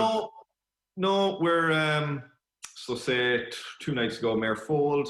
You know, within the signs that, so within the week, you know when she's going to foal. Her layman's terms, her boobs get bigger and she starts looking like she's about to fall literally in the last few days, and then you bring them in and you watch them at night. They've got alarms on, they set an alarm off when they're going to foal. We've got cameras on them, so it's up in the middle of the night. So it always seems to be in the middle of the night as well. They like it dark and quiet when they're going to foal, up in the middle of the night. Thankfully this one, no problems. We give her a little pull, give her a little helping hand, and a nice healthy happy foal, and do all the things that she needs, injections and so forth. And then, you know, when it's lucky, we've 3 foals so far and they've all gone well so far, and then you have to get head collars on them, get them used to walking and being around people. They take a lot of, you know, work to get them. They're wild animals, I suppose, and they take a lot of you know, handling to just get them used to it. And and that's keeping us busy. Yeah, I read your piece with Dan McDonnell in the Irish Independent a few weeks ago, and it seems that it's something that gives you huge fulfillment. And I guess just the only worry now is how the industry reacts to COVID-19 and how the economy will be over the next few months, isn't it? Yeah, like every industry, it's a bit of a disaster. You know, sales coming up in May, June, big sales for National Hunt horses, the Land Rover and the Derby sale. The Land Rover's been put off. The Derby sale, I'm not sure what, they haven't really announced yet, but it'll probably be put off. I'm lucky enough, my dad has 4 horses, you know, going on those sales. I have none this year, so, but he has his 4, and, you know, what do you do with them? And whether they go ahead or not, or later in the year, there's going to be a lot of people, buyers of horses are going to be financially hit. There's a big knock on the, you know, English market who buy a lot of Irish horses. What's going to happen there? You know, it's a big deal. Like every industry, like everyone, you know, it's affecting everyone, every industry, every sport, every job, and we're no different with horses. So you know, it was something similar in 2008, 9, 10. And you just have to keep going and keep plowing on, and everything will right itself. The world keeps going. It's just how quickly this is going to last and how much of an effect it's going to have in the short term. You know, it's people are buying and selling horses now to pay for next year's foals and vice versa. And if that gets knocked this year, it affects next year, and it just takes a while for this industry to recover. But you know, there's a lot of passionate people, a lot of people who will keep working at it and keep going at it, and I'm sure it'll bounce back. Yeah, but fingers crossed. Kevin, we obviously wanted to get you on to chat through the events over the course of the weekend. Did it surprise you at all that the news came through so quickly from the FAI that Mick McCarthy's contract and Stephen Kenny's contract, I guess, they were both going to be honoured and Stephen Kenny would take over for the Slovakia playoff? Yeah, surprising. I'm fairly happy that a decision was made one way or the other. You know, you usually get a bit of a hint something's up. You hear about it or read about it. This seemed to come totally out of the blue.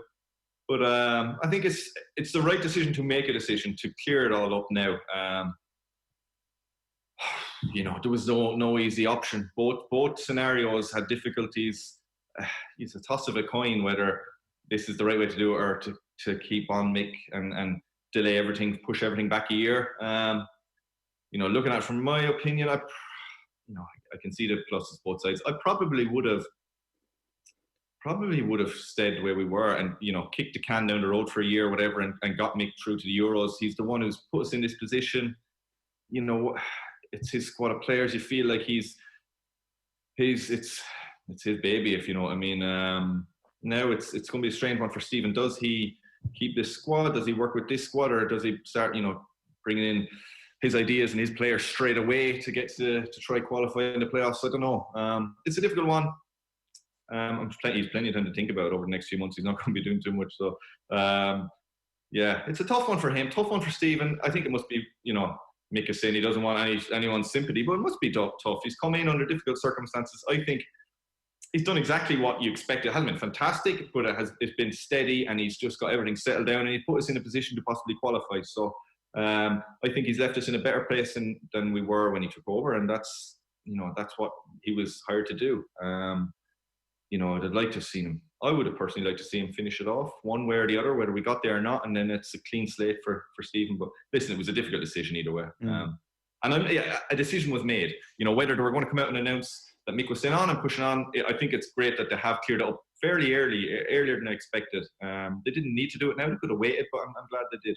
Yeah, absolutely. And I think that given everything that's happened in the FAI over the last 18 months or so, actually making a decision by honouring a contract is certainly the course of action they want to take, isn't it? And on top of that, there is the added complications of the uncertainty. Like, I mean, there is a possibility Ireland are playing Slovakia in September. It could be November. It could be 2021.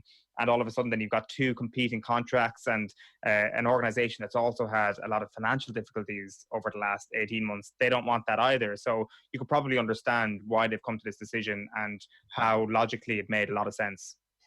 Definitely. It's the easier of the two. You know, mixed contracts ended anyway. Obviously, the bonus side of it, if we get to Euros, that's a bit of a minefield. But it is the easier option to do. The other option would have taken probably a bit more negotiation. I'd imagine they could have come to it pretty quickly in agreement. You know, I don't know. I'd imagine if it put a reasonable argument, Stephen wouldn't have dug his heels in. And financially, the FAI probably couldn't have hired Mick for another year on the wages he was on. But I think the fact he was, you know, chance of going to the Euros, I'm sure they could have come to an agreement to extend his contract to see him through to that at reduced terms, because you know, he's a good man, Mick, and he's an honourable man, and he would have loved to have been able to bring that squad to the Euro. So I don't think that would have been an issue. It just would have all taken a bit more thought, negotiation, and you know, the way they've gone is a lot more clean cut and done, and let's just move on. And I can totally see why they've done it. But it's just hard to, you know, it'll be interesting when it comes around. You know, if we do get through the playoffs, even Stephen, I'm sure he'll be at pains to point out, you know, Mick has got us so far and vice versa. We're going to be talking about it for a while. And if they do get to the Euros, you know, I'm sure Mick will feel, you know, if they do qualify, it's a long way away now. But if they were to win that playoff, get to a Euros in a bit's time, you know, it'll hit Mick then. That'll hurt, I'm sure, because he feel it was his team and he was the one that did most of the work. It's interesting when you think about it, and like it's on that point you raised there. Like you do wonder if there's actually been a shift in attitude towards Mick McCarthy from the FAI. That if you're saying there that they could have worked something out to carry him into the next few months or the next 12 months or whatever it might have been, that almost seems akin to how they were thinking about the whole situation when he was initially appointed, because it seemed to me that Stephen Kenny was going to be brought in after the Euros and after the tournament that we absolutely have to qualify for. It's a tournament that will have games in Dublin. We need to qualify, so we put in a safe pair of hands in Mick McCarthy. Now, there's obviously been a change in the FAI hierarchy, which would explain it, but it does seem that there has been a change in attitude towards Mick, that perhaps the safety of his hands don't seem as much of a sure thing as they did back in December 2018. Yeah, I suppose you could look at it like that. I don't know. Mick gives a comfort. He gives a comfort to fans. When you're interviewing him, when people, he's very good. He's very, he's seen it all before. So that argument still holds. Where there's going to be a lot of talk and a lot of difficult times over the next few months and leading up to those games if they do go ahead or whatever. And he would have been very well. He's seen it all. It would have been no problem to him. So for Stephen now, he's got to deal with a few different issues that he's never had to deal with before. At the end of the day, he's still a young manager who his first senior international job. It's the most scrutiny he's ever going to be under from a press point of view, and the most pressure he's ever going to be under. All that is going to hit him in September, October, November, and we all say let's give him time, and he deserves time, and I do think he's very good. He comes across very well. I don't know him that well. I played against him as a manager years ago, and I've met him a couple of times. But from watching his teams play, I enjoy watching his teams play. So, but it'll take time. It won't happen in November that he comes in and we look all of a sudden the best footballing team in the world or anything like that. It's going to take time, and he's going to be under pressure if we get bad results and we don't qualify, and all of a sudden there's going to be, he shouldn't have got the job, and there's going to be a gap of a few months before he gets the chance to go again the following year to qualify for next tournament. So it's going to be a big sort of learning curve for him to deal with all that goes on. I'm sure he's well able for it, but it's going to be, you don't know till you're under that sort of scrutiny and pressure whether you are able to deal with it. And it's going to hit him for the first time in October, November. All the interviews, the first bad result that comes, all that sort of stuff that comes with managing the international side, front page news after games. So it's going to be, I just hope he's given a chance to get his ideas across and build, and not be, put under the sort of pressure maybe that Steve Staunton or someone like that was in the first few months of his job, that he's given time to build and not just judged on playoffs in November or the first 2 games of the next campaign.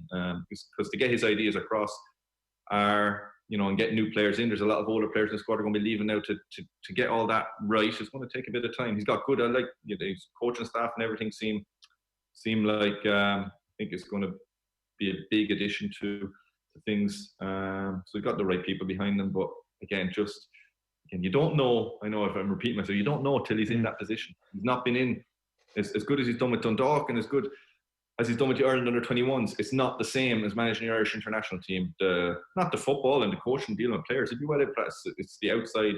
All of a sudden, he's the main man in Ireland regarding managing sports teams, and the pressure will be on him.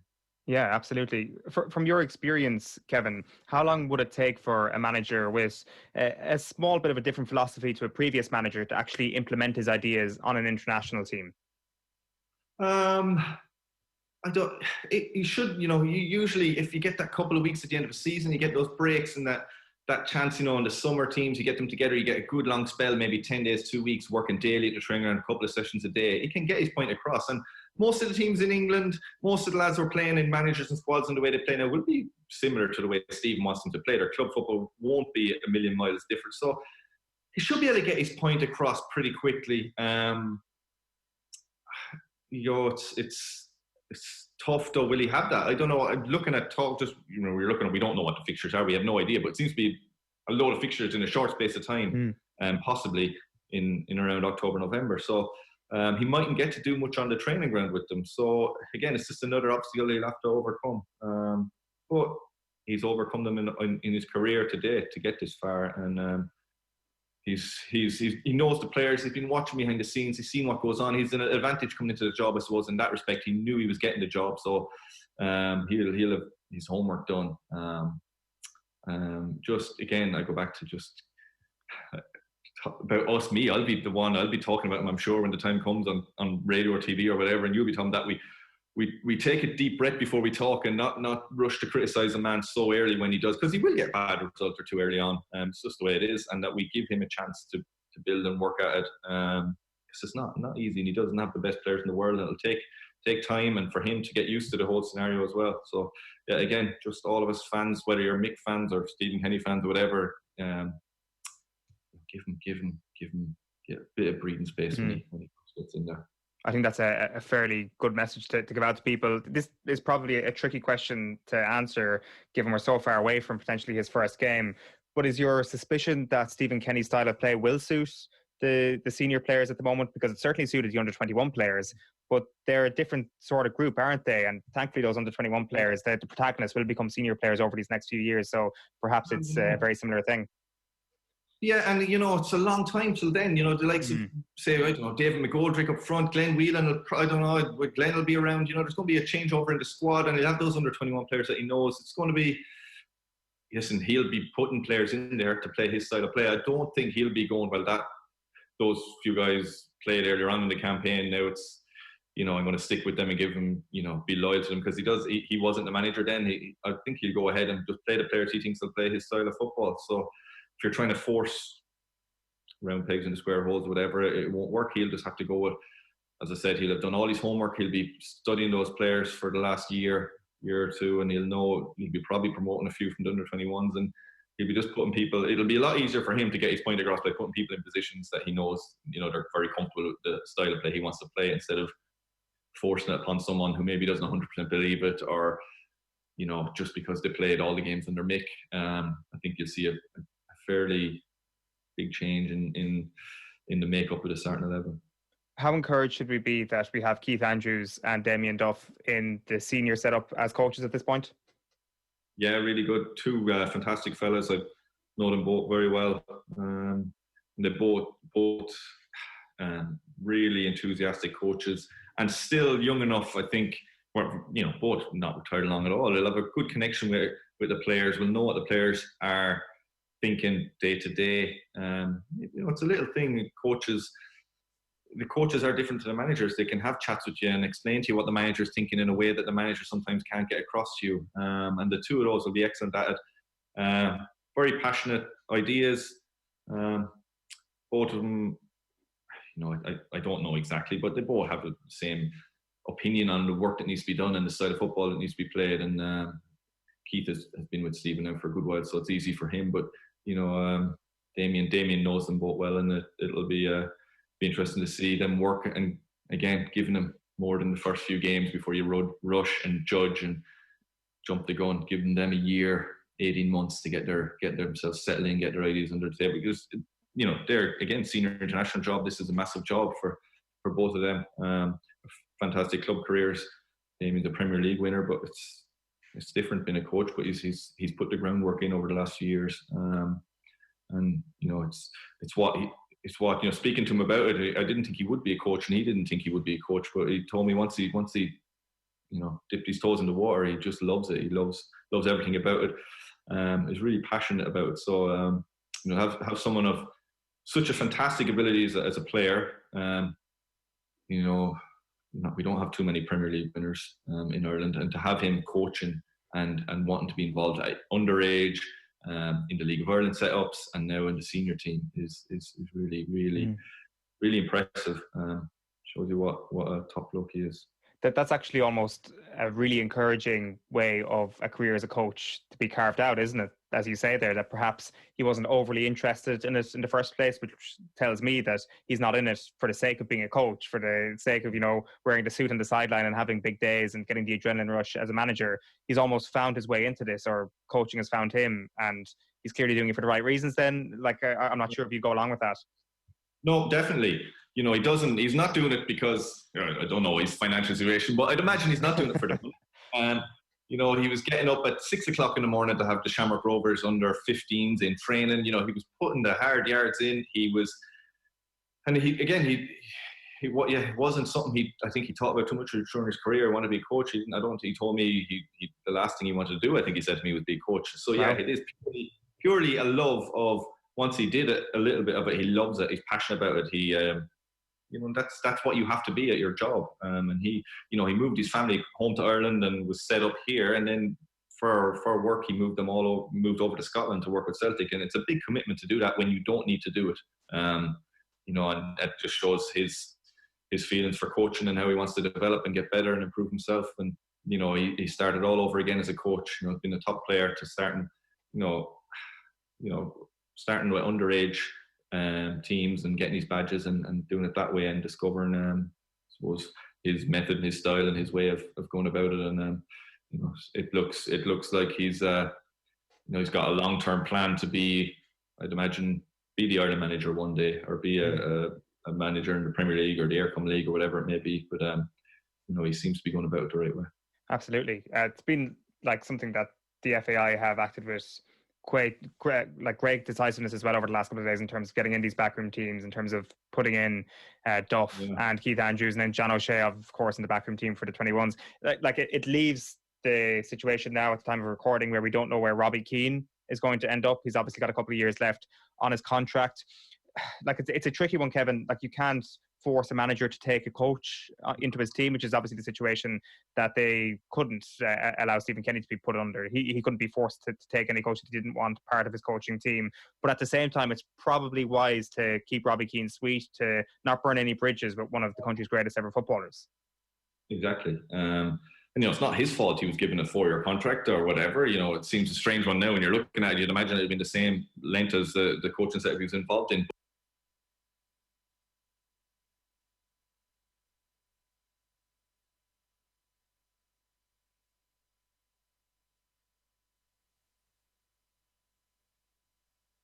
OTB AM on OTB Sports Radio, Ireland's first and only sports radio station. All right, really interesting stuff there from Kevin Doyle. Conor Joyce says Ireland will play the exact same football as before under Kenny, but will be more exposed to conceding more goals because he thinks Ireland can play. Conor is spot on. Too many overestimating how good Ireland are. Martin O'Neill qualified Ireland for a major tournament and got them to the last 16 of that tournament, but the Irish media and fans seem to think Ireland are better than that, it seems. Man, I don't know. Look, Martin O'Neill did get us to the last 16 of a tournament. That was a really great achievement, and we died with our boots on in that tournament, and it really felt like it was the beginning of something special, but we never took any advantage of the fact that that team had come together and coalesced and seemed to have an identity, and it all fell apart after that. The point here is that we hope that Stephen Kenny's going to be able to deliver a consistent philosophy over a long period of time. That's why we're hopeful, Owen, right? I guess that's certainly part of it, the whole long-term feel about this, that you have somebody who's fresh in the job, who is certainly on an upward trajectory, has coaches with him who are definitely on an upward trajectory. They're just starting off in their careers, really. So I think that's true. I think that there is probably at least a medium-term feel to all of this. But is that even going? Gotta say. No, I think I am hopeful. But I think I'm hugely cautious. When you listen to people like David Myler talk about previous regimes, when you listen to, I guess, some of the discourse around previous management, that there is voices out there to say that, actually the negativity that's out there around these managers was a little bit undeserved. Now, personally, my opinion is that it was, and that it's just to go back to this point again, I really think that this is the correct decision, and I thought that the Mick McCarthy era was going to take a downturn pretty soon. I think that there has almost been a shelf life to the last few managers that we've had, and they've followed similar trends. I'm just cautious about this playoff against Slovakia, and I'm cautious about how Stephen Kenny might be judged immediately if things don't go well in that playoff against Slovakia, or in the second playoff should we win that game. And let's not forget, it is 2 away games to qualify for a tournament. It's 2 tough games for us to qualify for a tournament, and we'd never looked like overachieving at any point under Mick McCarthy. So how does a manager automatically take this team to overachieve, because I think it is a slight, it's not a big over, but I think it's a slight overachievement for Ireland to now go and win 2 games on the road and qualify for this, and that's why I have caution. But I think in the long term, on a long-term basis, I think you can be very, very hopeful. But like if he gets the long-term backing, if it is something that if we don't qualify for Euro 2020, how quickly will things turn? Like, and then is it a situation where if we don't qualify for Qatar, then that's curtains? Like that's a fairly precarious way to be thinking. I know, and it's packed with negativity the way I'm talking. Yeah. But it's just so important to get off to a good start.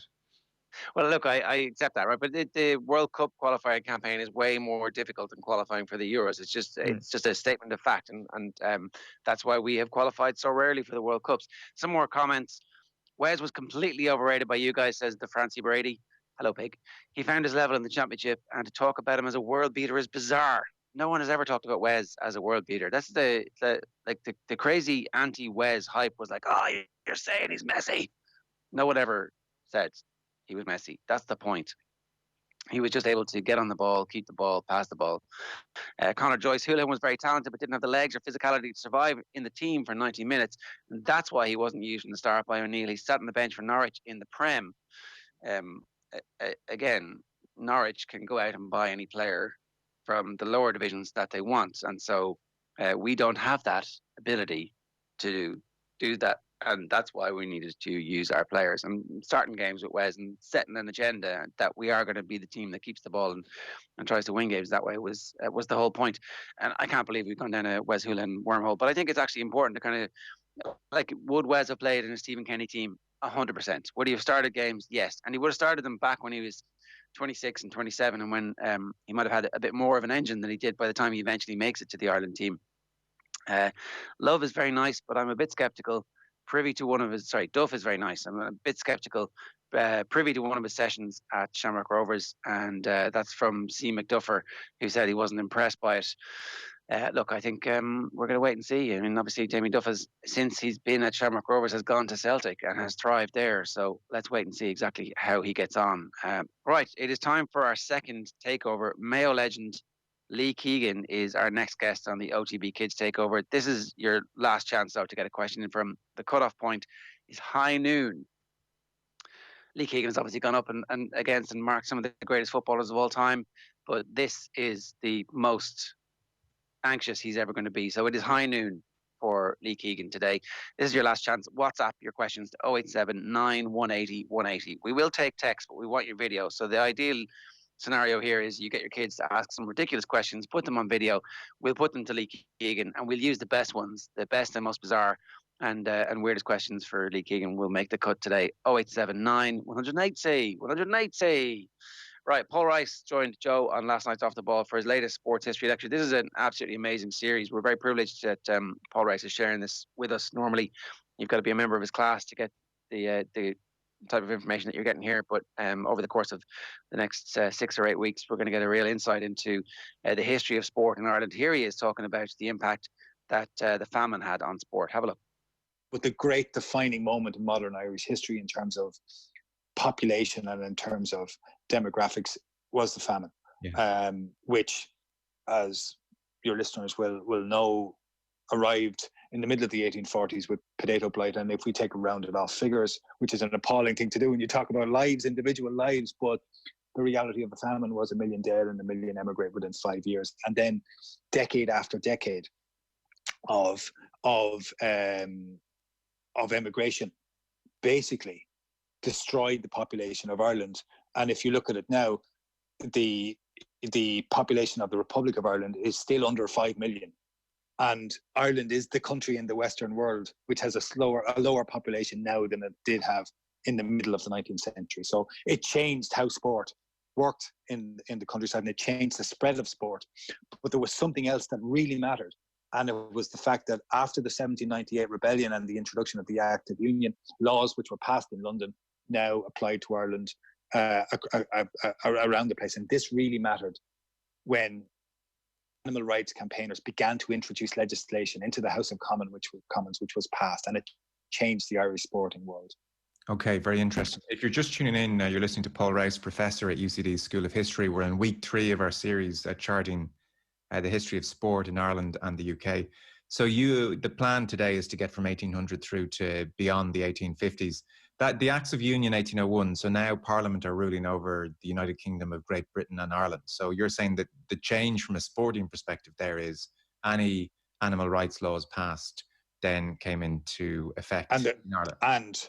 And it really began to matter, and matter immediately, because of a group of campaigners who started particularly from the 1820s, the Society for the Prevention of Cruelty to Animals, later the Royal Society for the Prevention of Cruelty to Animals, organised, campaigned year after year from its foundation in 1824. And by 1835, it had succeeded in having passed in the House of Commons the Cruelty to Animals Act 1835, which outlawed bull baiting and listed cockfighting as a misdemeanor.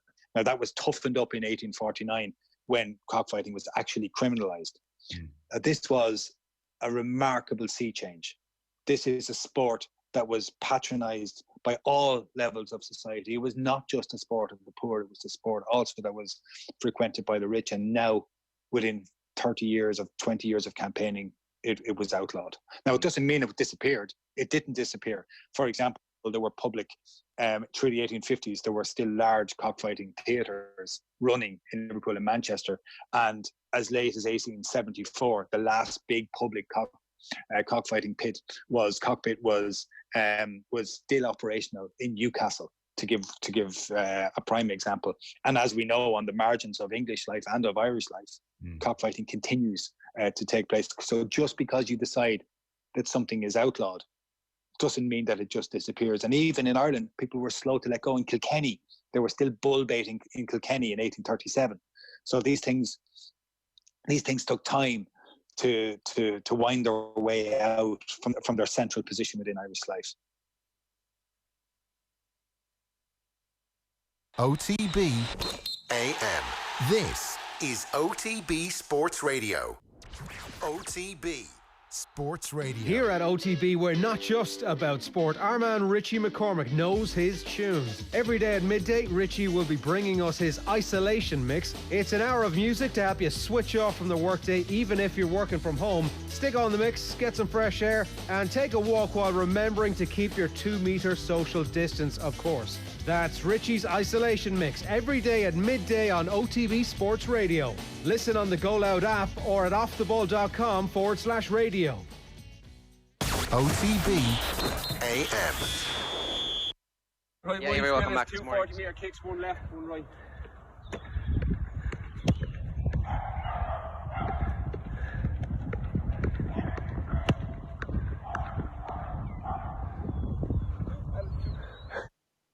Yeah, pretty effortless stuff from Dermot Connolly. One left, one right, 40-metre kicks, and both straight over the black spot and both curling the opposite direction, which I guess makes you pretty difficult to mark when you are able to do that. And here's the thing, right? That looked effortless because there was nobody marking him, but it actually kind of looked that way when he was on the field of play as well. Yeah, it did. That's kind of the beauty of Dermot Connolly, isn't it? The language style that he has, and like he refers. I'm not sure if anybody referred to that as a challenge yesterday for Dermot Connolly, but I can't imagine that was too challenging for him when you look at his style. And that's the greatness of Dermot Connolly, really, just an unbelievably gifted technical footballer. So that came off Dermot Connolly's social media accounts yesterday. This is the Lockdown, Lowdown, a couple of other great GA bits we've spotted over the last 24 hours. You might have seen the kid in his back garden in England doing soccer goals and recreating iconic celebrations. Well, there is now a hurling version of that. Cormac McGrath and Aaron have been recreating some iconic hurling scores. We can have a look at that. Ireland, Tommy Dunn up along the sideline. Front of the queues extend. First score of the game. What a score. Okay, Michael Cleary steps up for Tipperary to extend their 2-point lead against Kilkenny. Oh, he's gone for it. It's a goal. It's a goal for Tipperary. Oh, what's he going for? The ball comes in high to Nicholas English. He loses the hurley. This to wrap it up for Tipperary. Fitzgibbon's coming through. He's coming through the middle of Kilkenny. He turns, gives it to Horgan. He comes off his knees. Oh, Cork. George Cunningham with the puck out. The ball breaks inside. On comes John Fenton. A goal! The ball is into Owen Kelly. This is when he's at his most dangerous. It's Noel McGrath in over the top to John McGrath. And then Noel McGrath pops it up to Corbett. Corbett goes through. They throw Hurley there and they can't stop him. It's improvised commentary is the perfect bit there. Or else that was the actual commentary, was it? The fella throwing the hurl at the young fella as he was going through just to create the ultimate Lara Corbett moment is the peak of the video.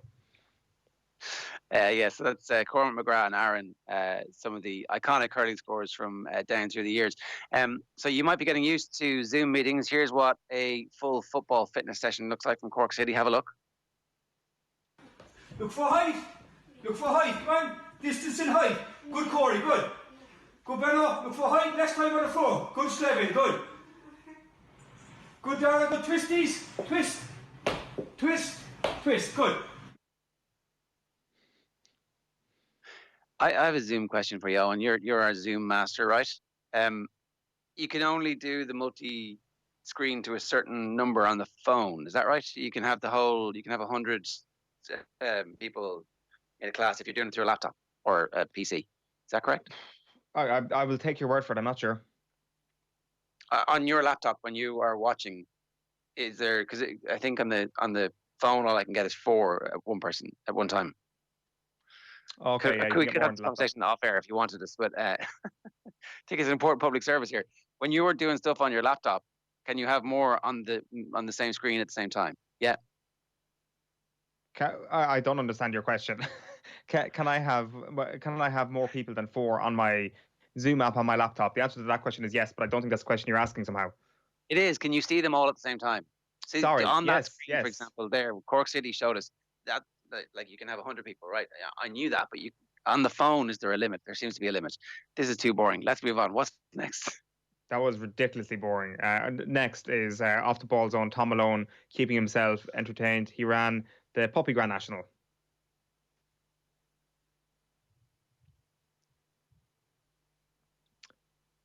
So we've obviously had the Puppy Super Bowl at many times over the last few years. The slow motion camera work here, by the way, obviously the best thing. And Tom Malone decided, given the weekend that was in it, to run the Puppy Grand National. Some fine leaps, absolutely unreal airtime by a couple of these doggos in the Malone household, it seems. Tom also then uploaded this one of, he left the pop shield out, and Coco, who was the winner, you might have noticed there, of the Puppy Grand National, celebrated by chewing on one of our pop shields. Clearly not a fan. Clearly one of our commenters who doesn't like us, Coco, and he's retaliated against our shy talk, really, and has destroyed our pop shield. Paul Gascoigne-esque disrespect for the media from Coco there. Gascoigne famously burped into a microphone one time in Italy. It didn't go down too well with the Italian media, who thought that this guy was uncouth. And they may have been correct. Who knows? That is our lockdown lowdown for today, is it? If anybody has any suggestions for us or any crap in your WhatsApp group that you want to share with us, 0879 180 180 is the number to get into us with. It's coming up to 9:16 a.m. this morning here on Tuesday morning. I didn't tell you it was Tuesday morning straight off the bat today. Nothing to do with my own confusion about what day of the week it is, I promise.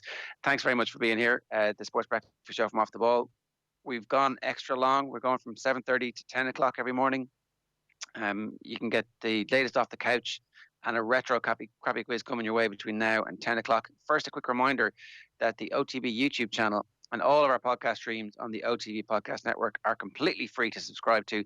They're jam-packed with quality content right now. Let's go back to last night's football show. Here is Nathan talking about the swift action by the FAI to appoint Stephen Kenny as the Ireland manager. Have a look.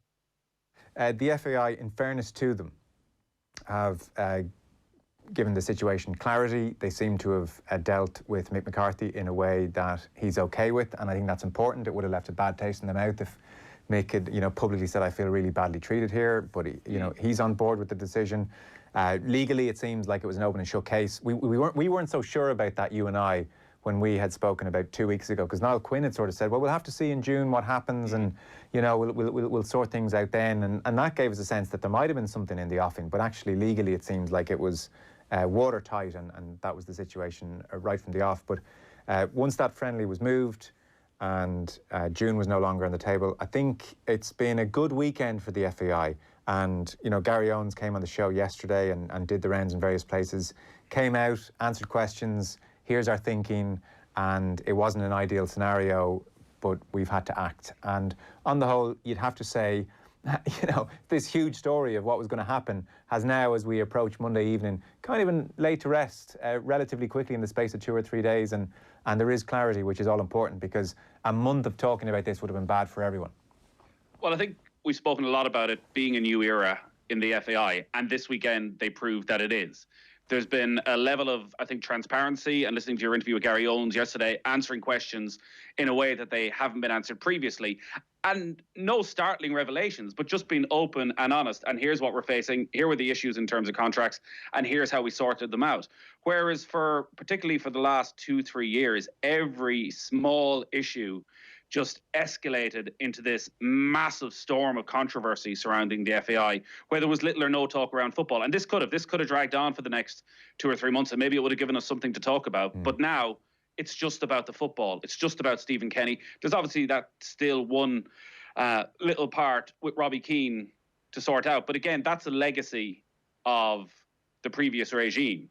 And I'd imagine they're trying to handle that in the right way, because we shouldn't forget, Robbie is arguably the greatest player to have pulled on a green jersey for what he's achieved in a green jersey, and deserves a lot of respect for that. And if there is a role for him, they'll find one. If there's not, they need to make sure they handle that properly as well, because he's a big, big figure in Irish football.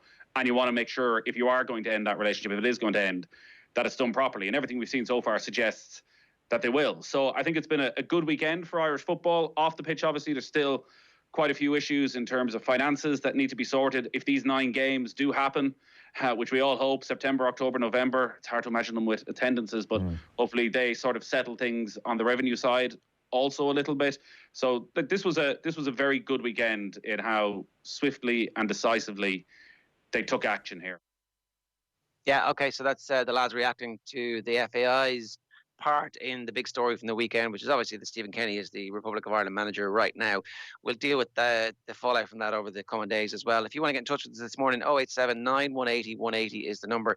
Time to talk about today's Off the Couch, and I'm delighted to say Paul Opperman is with us. He's a Olympic sprinter who sprinted for Ireland in the Olympics in Sydney 20 years ago as just a slip of a thing. Paul, you were only 20 when it happened.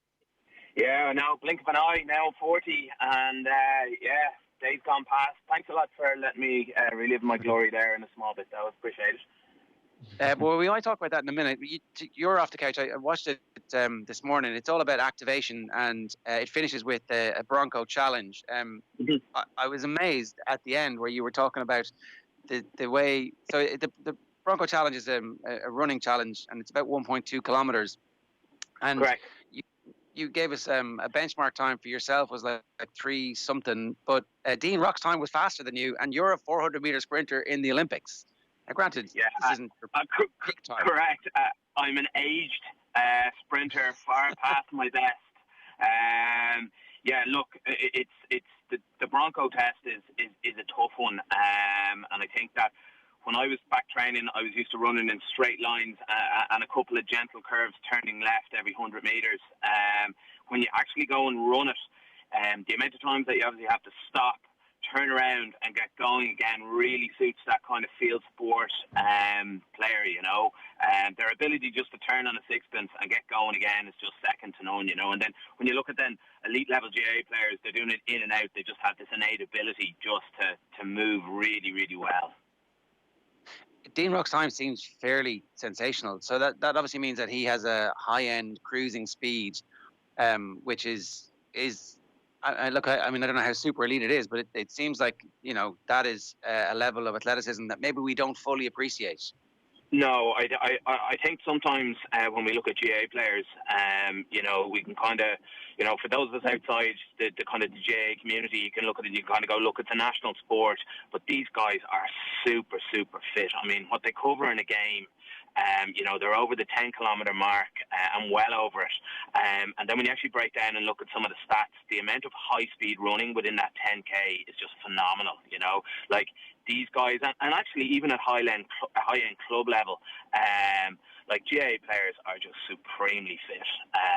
And I don't think that they get the credit for it all the time, just like where those stats are. You're off the couch. You're using a band to offer resistance, and you talk about activation. How important is, first off, just explain briefly the concept of activation, and then how important is it for your average runner? Like, a lot of people are kind of trying to be a bit more active than they might have been before this, for all sorts of reasons. So what is activation? Why is it important for the average person? Yeah, look, I suppose, we kind of compare ourselves to, when we go out and we do a 5K or a 10K, we're training for a marathon, we all kind of see ourselves as the Mo Farah figure, that's how we move. And unfortunately, it's not. So look, the activation side of things is we're trying to wake up muscles that we're going to use in the exercise, So if you look at people running, like, our big driver in our body is our glutes, basically our ass. And a lot that I focused around in the activation stuff is just switching those muscles on, where you see kind of people out running, and I see it myself. I'm probably doing a lot more training now. My schedule has obviously dwindled a lot in our current situation, and I'm out and I'm running, and I see a huge amount of people out running. And doing something really small, like switching on glutes, a bit of stretching, that little bit of an activation will just help people not only run a little bit better, but it'll stop them getting injured.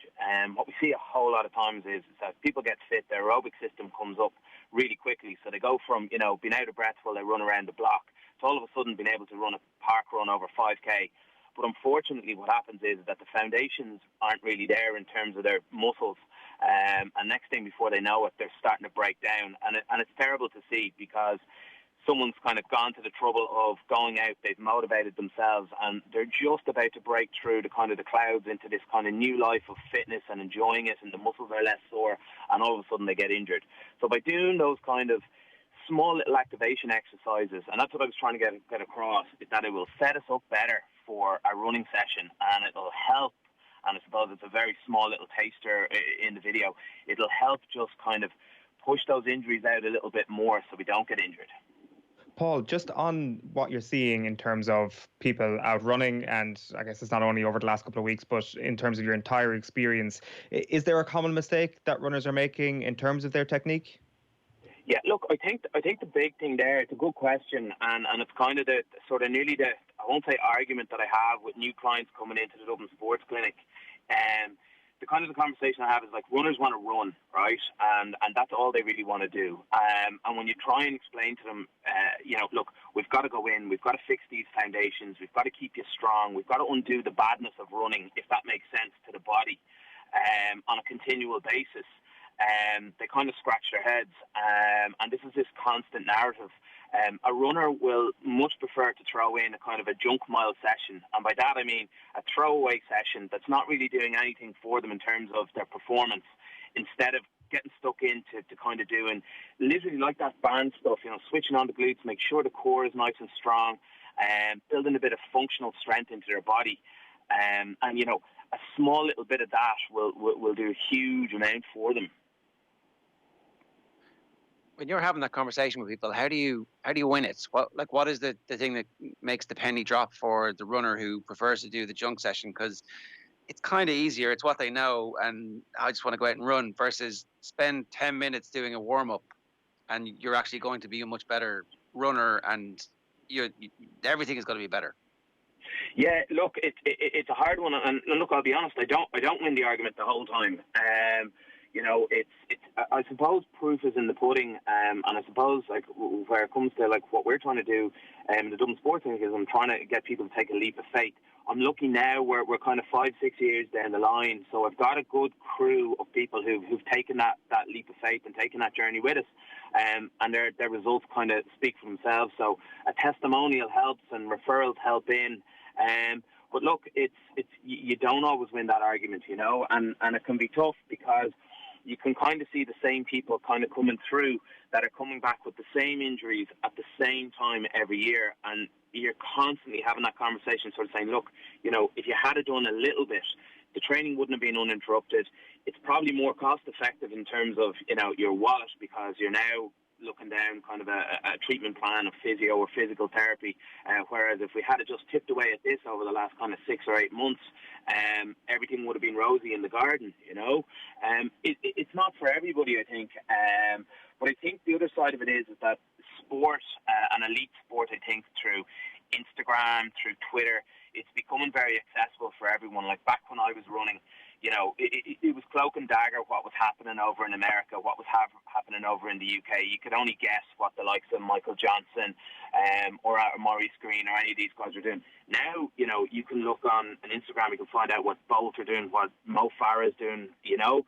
So these guys are doing this, and, you know, now with a little bit of research, the kind of the recreational runner who kind of wants to, I don't know, run his first marathon or her first marathon can actually see what the best guys are doing, and then, you know, we just have to guide them there as well. Are they the people who come to you? Is it actually kind of people who are further down their sports career? Like, who is your average client?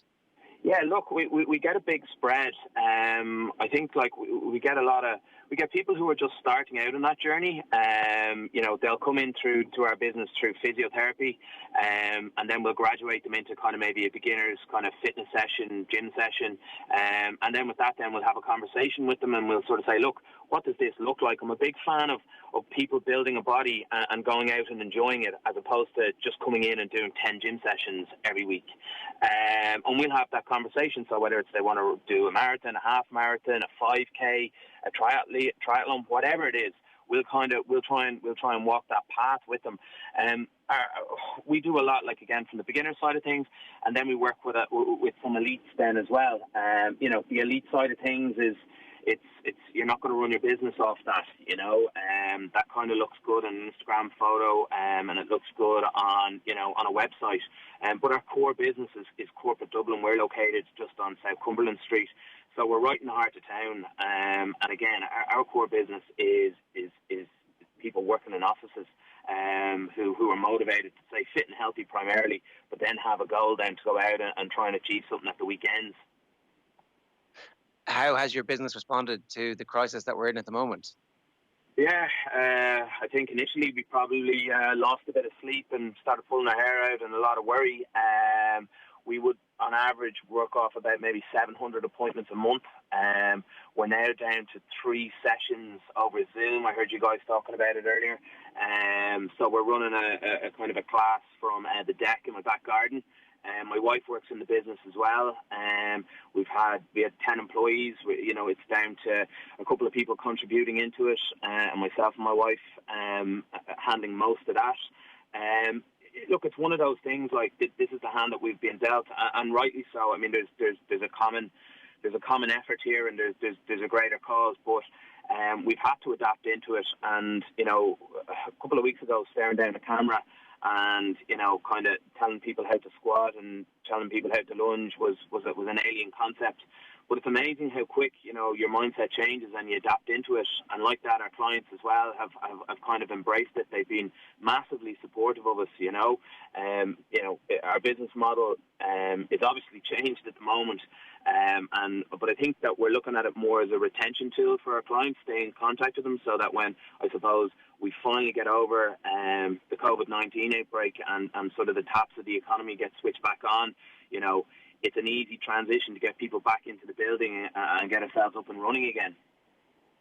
Yeah, it's funny. I'd imagine, Paul, I'd imagine, Paul, as well, the byproduct of all of that is people who are out and not able to obviously get into a gym at the moment, or not able to get into a training facility or whatever it is, and they're finding this awareness of the importance of fitness and the importance of exercise. And as tough as times are right now for the fitness industry, you might actually just have an influx of new customers and an influx of new people keen to learn after this is all over.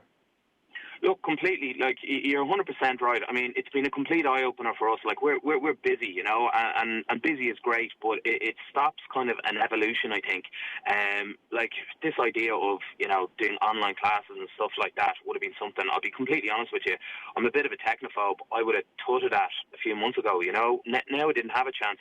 I didn't have a choice. We had to adapt into it. What's been really good for us as, I suppose, coaches is we've had to adapt our training sessions that we don't have the bells and the whistles of all of the equipment, you know. So there's a nice little learning curve in there as coaches. The second thing is, from our point of view, is that we're now starting to see clients of ours come back through a virtual setup or a live setup that have moved down the country that we've lost touch with.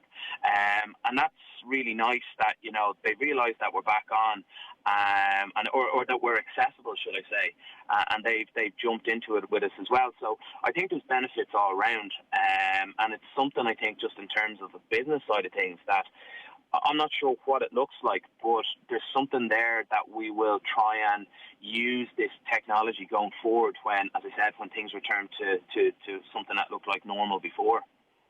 Yeah, look, I actually think that's going to be one of the takeaways for a whole swathe of different industries. We obviously have been broadcasting with people on Skype since Halloween 2017. We've been asking everybody, can you stick on your Skype camera? And at the start, everybody was like, no, I'm not doing it. I'm absolutely. And now it's like, absolutely, of course. And actually, you know, most people have some kind of setup where they understand where the position of the camera is supposed to be and where they're supposed to be relative to it. And it is vastly improved. But you know, you can see that there will be fewer people working in offices, that you might need more remote clients because the city centres might actually be a different type of constellation of people. There might actually be more room for more apartments and more families living in city centres from now on. And our public spaces, how do we begin to use those when all this begins to calm down? I think we haven't quite yet understood what the changes that are coming in our lives are going to be, but the use of technology on a day-to-day basis, that's not going to be rolled back anytime soon. No, look, I agree with you completely, and look, like, technology, I suppose, is to be there to be used, explored, and maybe exploited as well. You know, when you look at the amount of business travel that's gone on over the last few decades, you know, like, you'd wonder, you know, what are companies looking at now when they're trying to, you know, they're going to be under a bit of economic pressure and financial pressures when we come through this. So I think that technology and finance departments are going to be looking at different ways. And like you said, we're all completely au fait now with this technology that existed around us, you know, and now it's kind of it's front and center, you know. I mean, someone said to me there that, you know, no one knew what Zoom was, and now their share price is through the roof on the back of this. You know, I certainly had no clue who they were, you know, but now, you know, I pray to the Zoom gods, the weather gods, and the Wi-Fi gods every day, you know. Last question for you in terms of your own evolution as an athlete. You obviously were fast as a kid. Like, I'm always interested in the whole sense of trying to make the nation better runners and trying to give everybody a little bit of technique, because the point you make about, you know, if the average common or garden runner who wants to run a 5K or a 10K just does this little bit, they're going to get better. If we taught running technique to our kids in primary school, then all sports would benefit.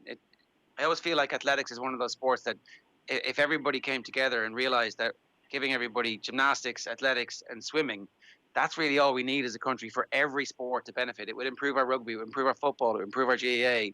Everybody would benefit from a kind of shared understanding of the mechanics of running and swimming and throwing. I couldn't agree with you more.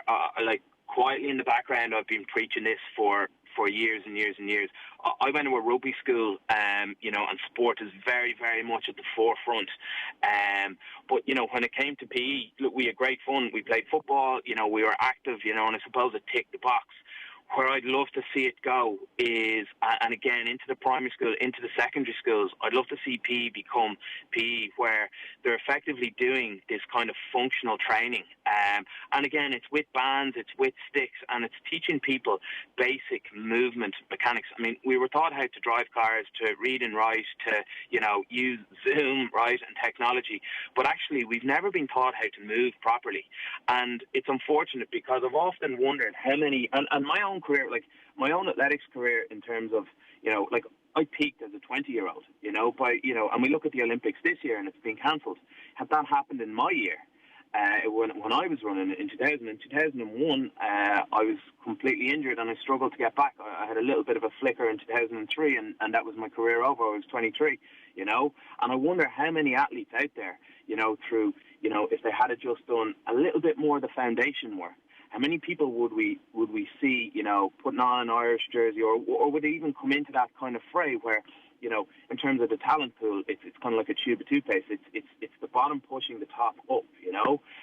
The flip side of it is that if you take the elite side of it out of it, is that what we want is a healthier nation, and we want people to go out and, exactly like I said, do that 5K run, but do it and enjoy it and not break down and not get injured. And I think you're correct. If we could put some sort of structure in place, and I'd love to have this conversation where, we do a little bit, but we do it a lot. And all of a sudden, you have my little guy when, he goes to do whatever he wants to do in sport, that he just enjoys it and he has this kind of unbroken pathway through it, Yeah, no, totally. Look, we're actually out of time, but this is a conversation that I think is a much longer conversation. We might come back to that in the coming weeks. We've got a bit of time, it turns out, to have these conversations now. But Paul, it was great stuff. Really educational, and great to have you with us this morning. There's Paul Opperman there, who obviously is from the Dublin Sports Clinic, and you can Google that, and you can also check out exactly what the type of stuff you would get from him on Off the Couch, which is live on all of our social channels, and I really recommend that one. A reminder: the Mount Rushmore of every county. We're doing it at the moment. Tomorrow is Cork. This is going to be the single most controversial one, I suspect, given that you could actually have several Mount Rushmores and nobody would complain about anybody who was on any of them. So that one is tomorrow. We also have a very special guest joining us on the OTB Culture Club at Now TV. That's Irish superstar Dermot Kennedy, who is our latest guest. He's going to be talking about the movie Gladiator. Tonight on OTB Classic Game Club, we're going back to 2016 for Ireland against New Zealand in Chicago. It's Brian O'Driscoll and Ronan O'Gara in conversation with Joe Malloy. Neil Mellor is talking about Liverpool's 04-05 Champions League season, that wild game versus Olympiacos. You beauty, that game. And Mark Chappers Chapman joins the show for a chat as well. We're back with a retro crappy quiz. This is a ridiculous crappy quiz today. I don't know what the hell Oisin was thinking. And really, I shouldn't take part in it, but I'm going to. It's a retro crappy quiz with Nathan and Tommy. Screw you, Owen. Next. OTB AM. This is OTB Sports Radio. OTB Sports Radio. Football never stops, and neither do we. Don't shoot. Oh, he dinged it. The Football Show is the only place to get the best analysis. We've tried this way and we've been trying it for a long time, and it's just active process now. Best interviews. There was talk that you used to go commando when you played, and yeah, I did. Yeah, I never wore pants. Still don't wear pants. And best opinions and all things from across the pond and here in Ireland. Live every night from 9 p.m. on OTB Sports Radio. I listen all the time. Get OTB Sports Radio online at offtheball.com/radio or on your phone by downloading the Go Loud app. OTB AM. Chris Waddle. Oh, you're kidding me. September. Kyle Lafferty. Are you joking me? Is that right? Welcome along to the shoutiest segment on Irish radio and a multitude of online platforms. It is the scintillating, it's the stupefying, it's the splendido crappy quiz. Every Tuesday and every Friday here on OTB AM, we put a quiz of sporting factoids to 3 of Team Off the Ball. We pit them up against one another, is usually how I say it.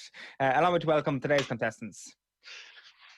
Let's start this on the right foot. Our first contestant today is still enjoying life isolating out west. This week, over the Shannon, Sky Plus has arrived. You can do this really cool thing where you can rewind live television. If you've missed a performance on Pop Idol, don't worry. You can rewind it right back to the bit you missed. Embracing technology, embracing the wilderness. It's Tommy Rooney. Oh, and you've described my weekend fairly well there. You're very welcome. Our next contestant tonight felt like a superhero coming out of retirement over the course of the weekend. He felt his spidey senses tingling and then looked into the sky where there was an FAI signal pointed against the clouds. He put on his costume and brought the nation the breaking news of Mick McCarthy's departure as Ireland boss. Cleaning up crime and getting the news line. It's Nate Dog Murphy. Good afternoon, everybody. How does it feel? How does it feel? How does it feel? A new sound superhero. Wonderful. It was a team effort, Owen. You weren't involved, but it was a team effort. Well done to you all. Our final contestant today is still raging. He could not take part in last week's Saipan quiz and has asked for a rematch. Seeing Adrian Barry take the title home last week is exactly how Anthony Costello felt watching Fury and Wilder go toe-to-toe in February. Left out in the cold, but back in beside the fire for one day only, probably actually for multiple days. It's Ger and Eoin. I refuse to watch it. I haven't seen it yet.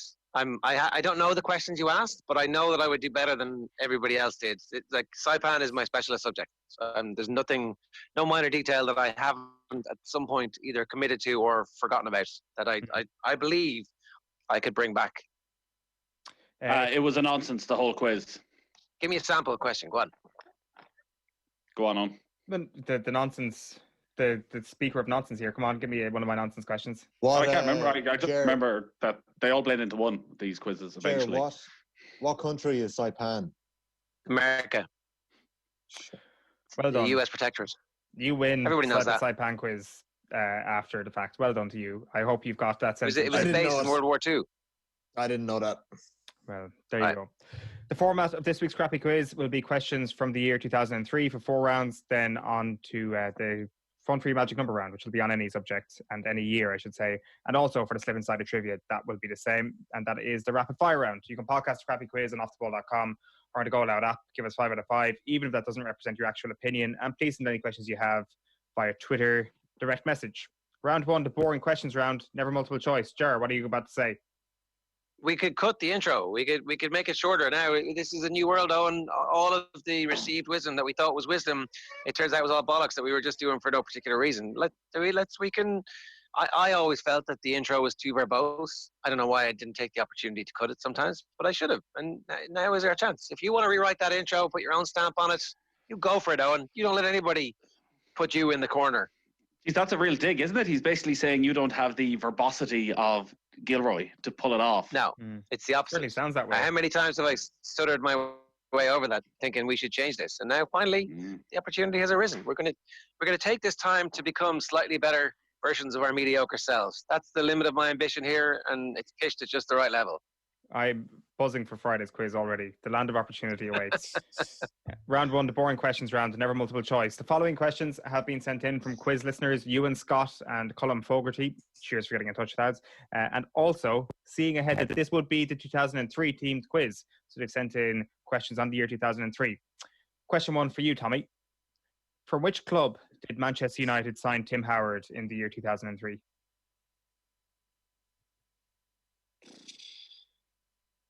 Everton. No. He signed for Everton after Manchester United. Anyone?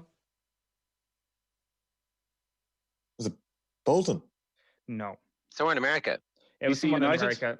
No, it was the New York Red Bulls, or the Metro Stars as they were known back then. Question 1 for you, Nathan. Mike Weir won the 2003 Masters after a playoff. Who did he beat in the playoff? Oh, fuck. No need for that at this time in the morning. Young ears. Yeah, come on, Nathan. Here, listen, the thing about the young ears, it doesn't matter. They've heard much worse, especially in the Murphy household.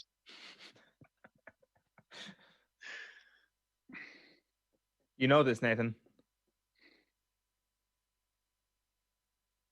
It's either going to be a triumphant 1 point, or it's going to be a hilarious kicking himself after he hears the answer. So we will. Come on. Go on. Come on, this is like 6 weeks. Well, just shut up. Give me. My brain is gone. My brain is gone. An answer. The answer sounds. Come on. The answer is Ernie Els. No, it's not Ernie Els.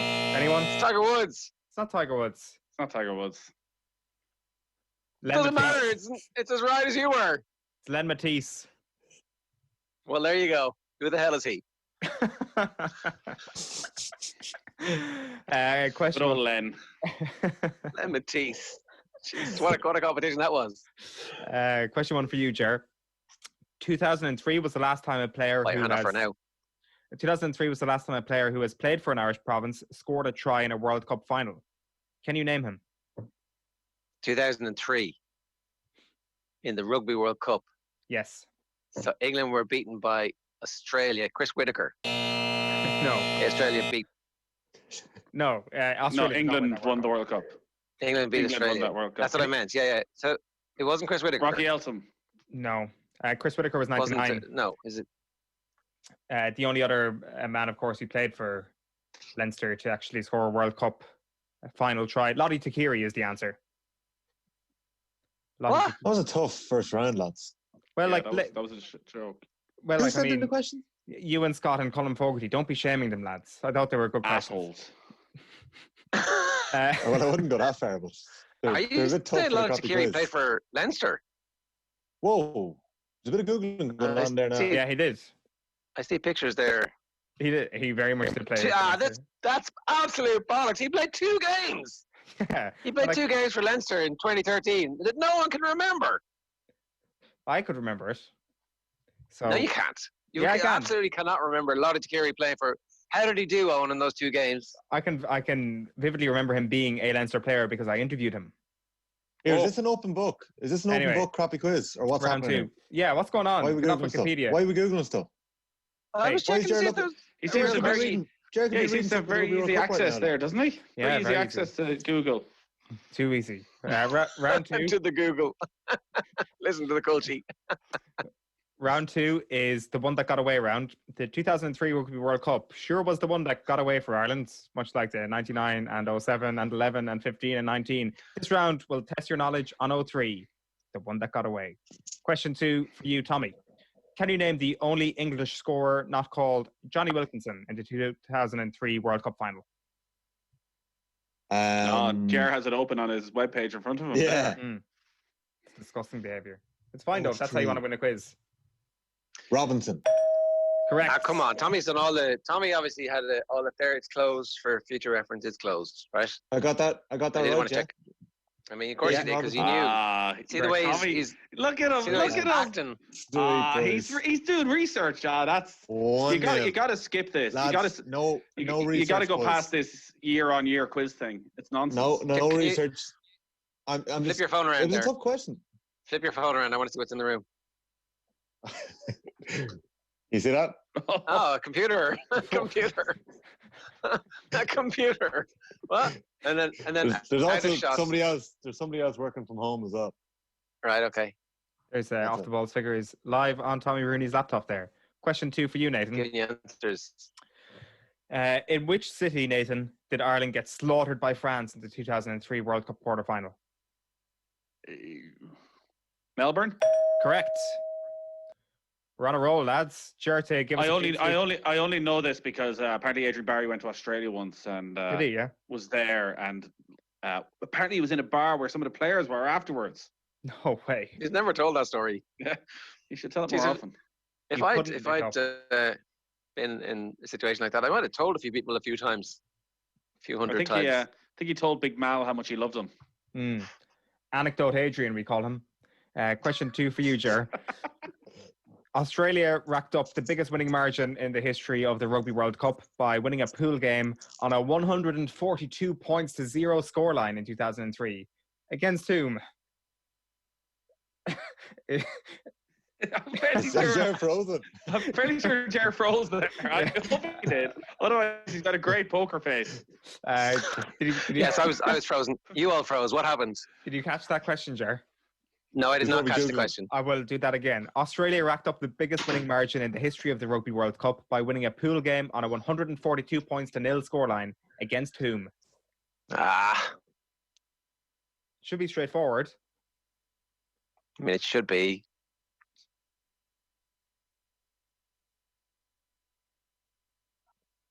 The USA? No, it was not the USA. They were in our group, yeah, Namibia. Round 3. So it's one for Tommy, 1 for Nathan, 0 for Ger going into round 3, which is the arrival of Tyrone round. 2003 was the year Mickey Hart's men passed Badan into a frenzy, taking their puke football to the steps of the Hogan stand. And this round will test your knowledge on that season's championship. Question 3 for you, Tommy. The 2003 All-Ireland final was a fairly turgid affair between Tyrone and Armagh. Tyrone obviously beat Kerry in the semi-final, but who did Armagh beat? 2003. The That's the first thing that crops up when you Google this, Tommy. I'm sure you know it already, and you're doing a bit of research on it. You're faking the slow down with his answers, doesn't he? No, hold on a second. So that his Googler can. The All-Ireland semi-final. He's repeating it now for the person in the room to look up the answer for him and show it to him. I know exactly. No, this is ridiculous. I can't think of where the Ray Cosgrove free was. Was it 02 or was it 03? That's the issue I have. Well, I'm sure Alexa is finding it out for you right now. Yeah. Give me an I liked it so much, I married her. 2003. You need more minutes. That's there. You lads are after messing me up here because I couldn't even think. Come on, answer. Come on, no, it's not Ray Cosgrove. I'm not saying Dublin. It was Come on. 2003 All-Ireland semi-final. Give me a count. Come on, deduct him a point. Give me Dublin. What did your Donegal. But I knew it was. You said Dublin. Donegal. It was Donegal, correct. Okay. Nathan, question 3 for you. As a Mayo man, you will be able to relate with the fact that it is possible for a team who did not win Sam Maguire to pick up the Footballer of the Year gong. Who won the All-Star for Footballer of the Year 2003? So there's a massive hint already in there for you.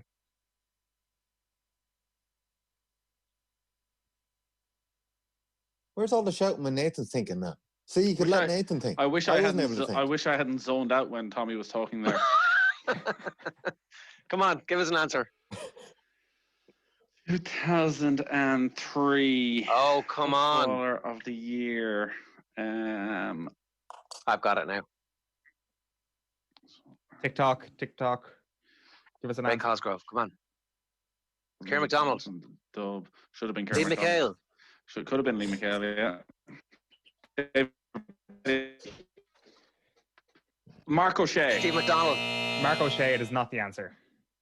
I didn't mean to say Mark O'Shea. I meant to say Tomas O'Shea. You meant to say Tomas O'Shea? No, it was Stephen McDonald, correct. Absolutely. Stephen McDonald. I was having a brain freeze around the Armagh players. Can I get their points? Come on. To make this like some way interesting. Give me their points. We need to speed this up. Jared, name the player sent off in the 2003 All-Ireland final. Damien Marsden. Correct. Boom. 1-1 as we go into round 4. Point apiece. Round 4 is the other stuff that's not sport that happened in 2003 round. Oh, balls. You know how this works. We ask you a question about your wider knowledge relating to the year 2003. This is a fan favourite. Question 4 for you, Tommy. Can you name the 2003 reality TV show on RTE, which was like Big Brother, I should say, except set on a boat sailing around Ireland? Well, no, I can't name it because I've never actually heard of that before. Like, give me a second, though. Give me a second. I can't name it, but give me a second. No, listen, there must be hints. So no, on the internet, yes, there are. The boat sank. Yeah, the big boat. I don't know. Dublin's big boat. No, cabin fever, Tommy. What a great idea! It hit trouble off Tory Island. Literally sank. It was almost a disaster. Question 4 for you, Nathan. In 2003, the Spire of Dublin was completed. How tall is it? Wow. Is it 120 metres, 180 metres, or 240 metres? Where big is the answer? Why is it multiple choice? 120 metres. Correct. Good point for Nathan. That's it over now. Yeah, essentially. Ger, name the artist behind this 2003 hit. Go, go, go, go, go, go, go, shorty. It's your birthday. We go and party like it's your birthday. We go and sip Bacardi like it's your birthday. And you know we don't give a F word. It's not your birthday. 50 Cent.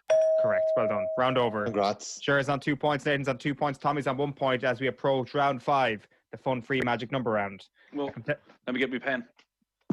Owen, can I just make 1 point about that last question on the last round? Yes. It's so much better when you read it deadpan, because last week when you read out the lyrics to Eminem, Slim Shady, Adrian Barry sang it back like a Busted song. So if you actually can just deadpan read out those lyrics, you don't know what you're going to get back. Because, I could tell it was 50 Cent by the tone of your voice. Thank you very much. Well, you're a genius, Tommy. So the rest of us have to work things out for ourselves. Round 5 has a convoluted intro, so we can do that while Nathan's getting his paper. He is back, so we can get straight into the fun-free magic number round. And you know what? Let's do this right now. No intro. We know how this works. You add up all the numbers, and I give you the clues. Here's what I'm going to need: the number of clubs Mick McCarthy has managed to date, plus the number of clubs Stephen Kenny has managed to date. Oh Jesus! Plus the number of All-Irelands Tyrone have now won in total. Plus the number of All-Irelands Armagh have won in total. Your 30 seconds expire when Sinatra sings Bright Shiny Beats. So to go back through one of those, the number of clubs Mick McCarthy has managed throughout his entire career, the number of clubs Stephen Kenny has managed at senior level throughout his entire career, the number of total senior football All-Irelands Tyrone have won, plus the number of senior All-Ireland football titles Armagh have won. Our time is up. Up! He's still writing. Nathan's writing. Nathan's writing. Nathan, He's writing. Look, pen down. Pen down. Look at him. Oh! What is this? What have you got? 12. I have 11. Here. What have you got, Tommy? 18. The answer is 14, so Nathan gets a 2 points, Ger gets 1 point. Let's go through those. The number of clubs Mick McCarthy has managed is 4. Millwall, Sunderland, Wolves, Ipswich. I forgot about Millwall. The number of clubs Stephen Kenny has managed is 6. 5. Ooh, so, wrong. Am I wrong? Longford, Bowes, Derry, Dunfermline, Shamrock Rovers, Dundalk. Yeah. 1, 2, 3. Yeah, that's 6. The number of All-Irelands Tyrone have won 3. And then Armagh won 1 All-Ireland. 3. Okay, let's move on. Yeah, I was 2 off. Not 1 off. Perfect. Luke. On to the final. Our winner tonight will be decided in the round that separates the men from the boys, the Mickey Harts from the Bret Harts. It's a no theme in particular, ridiculously easy rapid fire round. So the score you get in this round will be added to your score in the previous round. You get one wrong, you get deducted a point, and I move on to the next person. We're going to start with Nathan, who is on 4 points, then on to Ger, who's on 3 points, and then on to Tommy, who's on 1 point. I'm getting my clock ready. Nathan Murphy, are you ready? Ho, never been more ready. All right. You can go home now, lads. 4-3-1. Nathan, your time starts now. Name the Manchester United shirt sponsor currently. Chevrolet. Correct. Fiona Maguire plays which sport? Golf. Correct. Name the last club Mick McCarthy played for. Millwall. Correct. Name Millwall's home ground. The Den. Correct. Who was top of the championship table before the COVID outbreak? Leeds. Correct. Name Dublin women's football manager. Here. Mick Bowen. Correct. Who lost last year's Rugby World Cup final? Millwall. Here. Would you just stop? Who lost talking? last year's Rugby World No, Cup because final? I think you got one wrong early on. I think you definitely... Mick McCarthy's last club was like a French club. England. Mick McCarthy's last playing club wasn't Millwall. Time is up. Oh, maybe it was. Time is up. You've just grand. Absolutely annihilated the field under ridiculous levels 1, 2, of abuse. 3, 4, 5, 6, 7. You finished on 11 points. Ger, you finished on 3 points. Tommy, you finished on 1. Ger, you threw in the towel there by just talking over the rest of the questions. But well done, Nathan, managing to stay strong amid all the controversy. What do you have to say? Thank you. Well, I think the lads have let themselves down, Gilroy in particular. There's a way to lose, Ger. There's a way to lose. You know, now that we're bringing up Mick McCarthy, maybe you should show a little bit of the class that Mick showed over the weekend. When Give me 2.3 million, and I will walk away from any situation. I mean, what a great end to a career. Yeah, I'll give me a great to go off and be able to get another job. No problems. Yes, I'll happily take that. Well, all I'm going to say on a final note is this is the first week where the quiz has actually been better quality than the internet connection. So thank you all for joining us. We'll be back in the crappy quiz. Can we not have 2004 next time? Why? Because Tommy's clearly researching. Lads, I haven't won a quiz since the first one. I'm not researching. Yeah, but you see, you're lulling us into a false sense of security. No, I tell you what's happening. Very good memory. I tell you what's happening. You're the one getting the easy questions. You're the one getting the multiple choice questions. The quiz master has been lining you up to win every week. Yes. So there. Multiple choice. Enough of it. Do you know what? It is. It is 100% footballers. You're the Tory government holding me up as a distraction to everything else. That's that is. And I'm gone. I think you'll find that in the rapid fire, anybody could have got the questions. I got every single one of them right, which I think is the first time in about a year that's happened. Well, we have got political today on the crappy quiz. Thank you very much for joining us. We'll see you on Friday morning. OTB AM. This is OTB Sports Radio. The OTB Brief.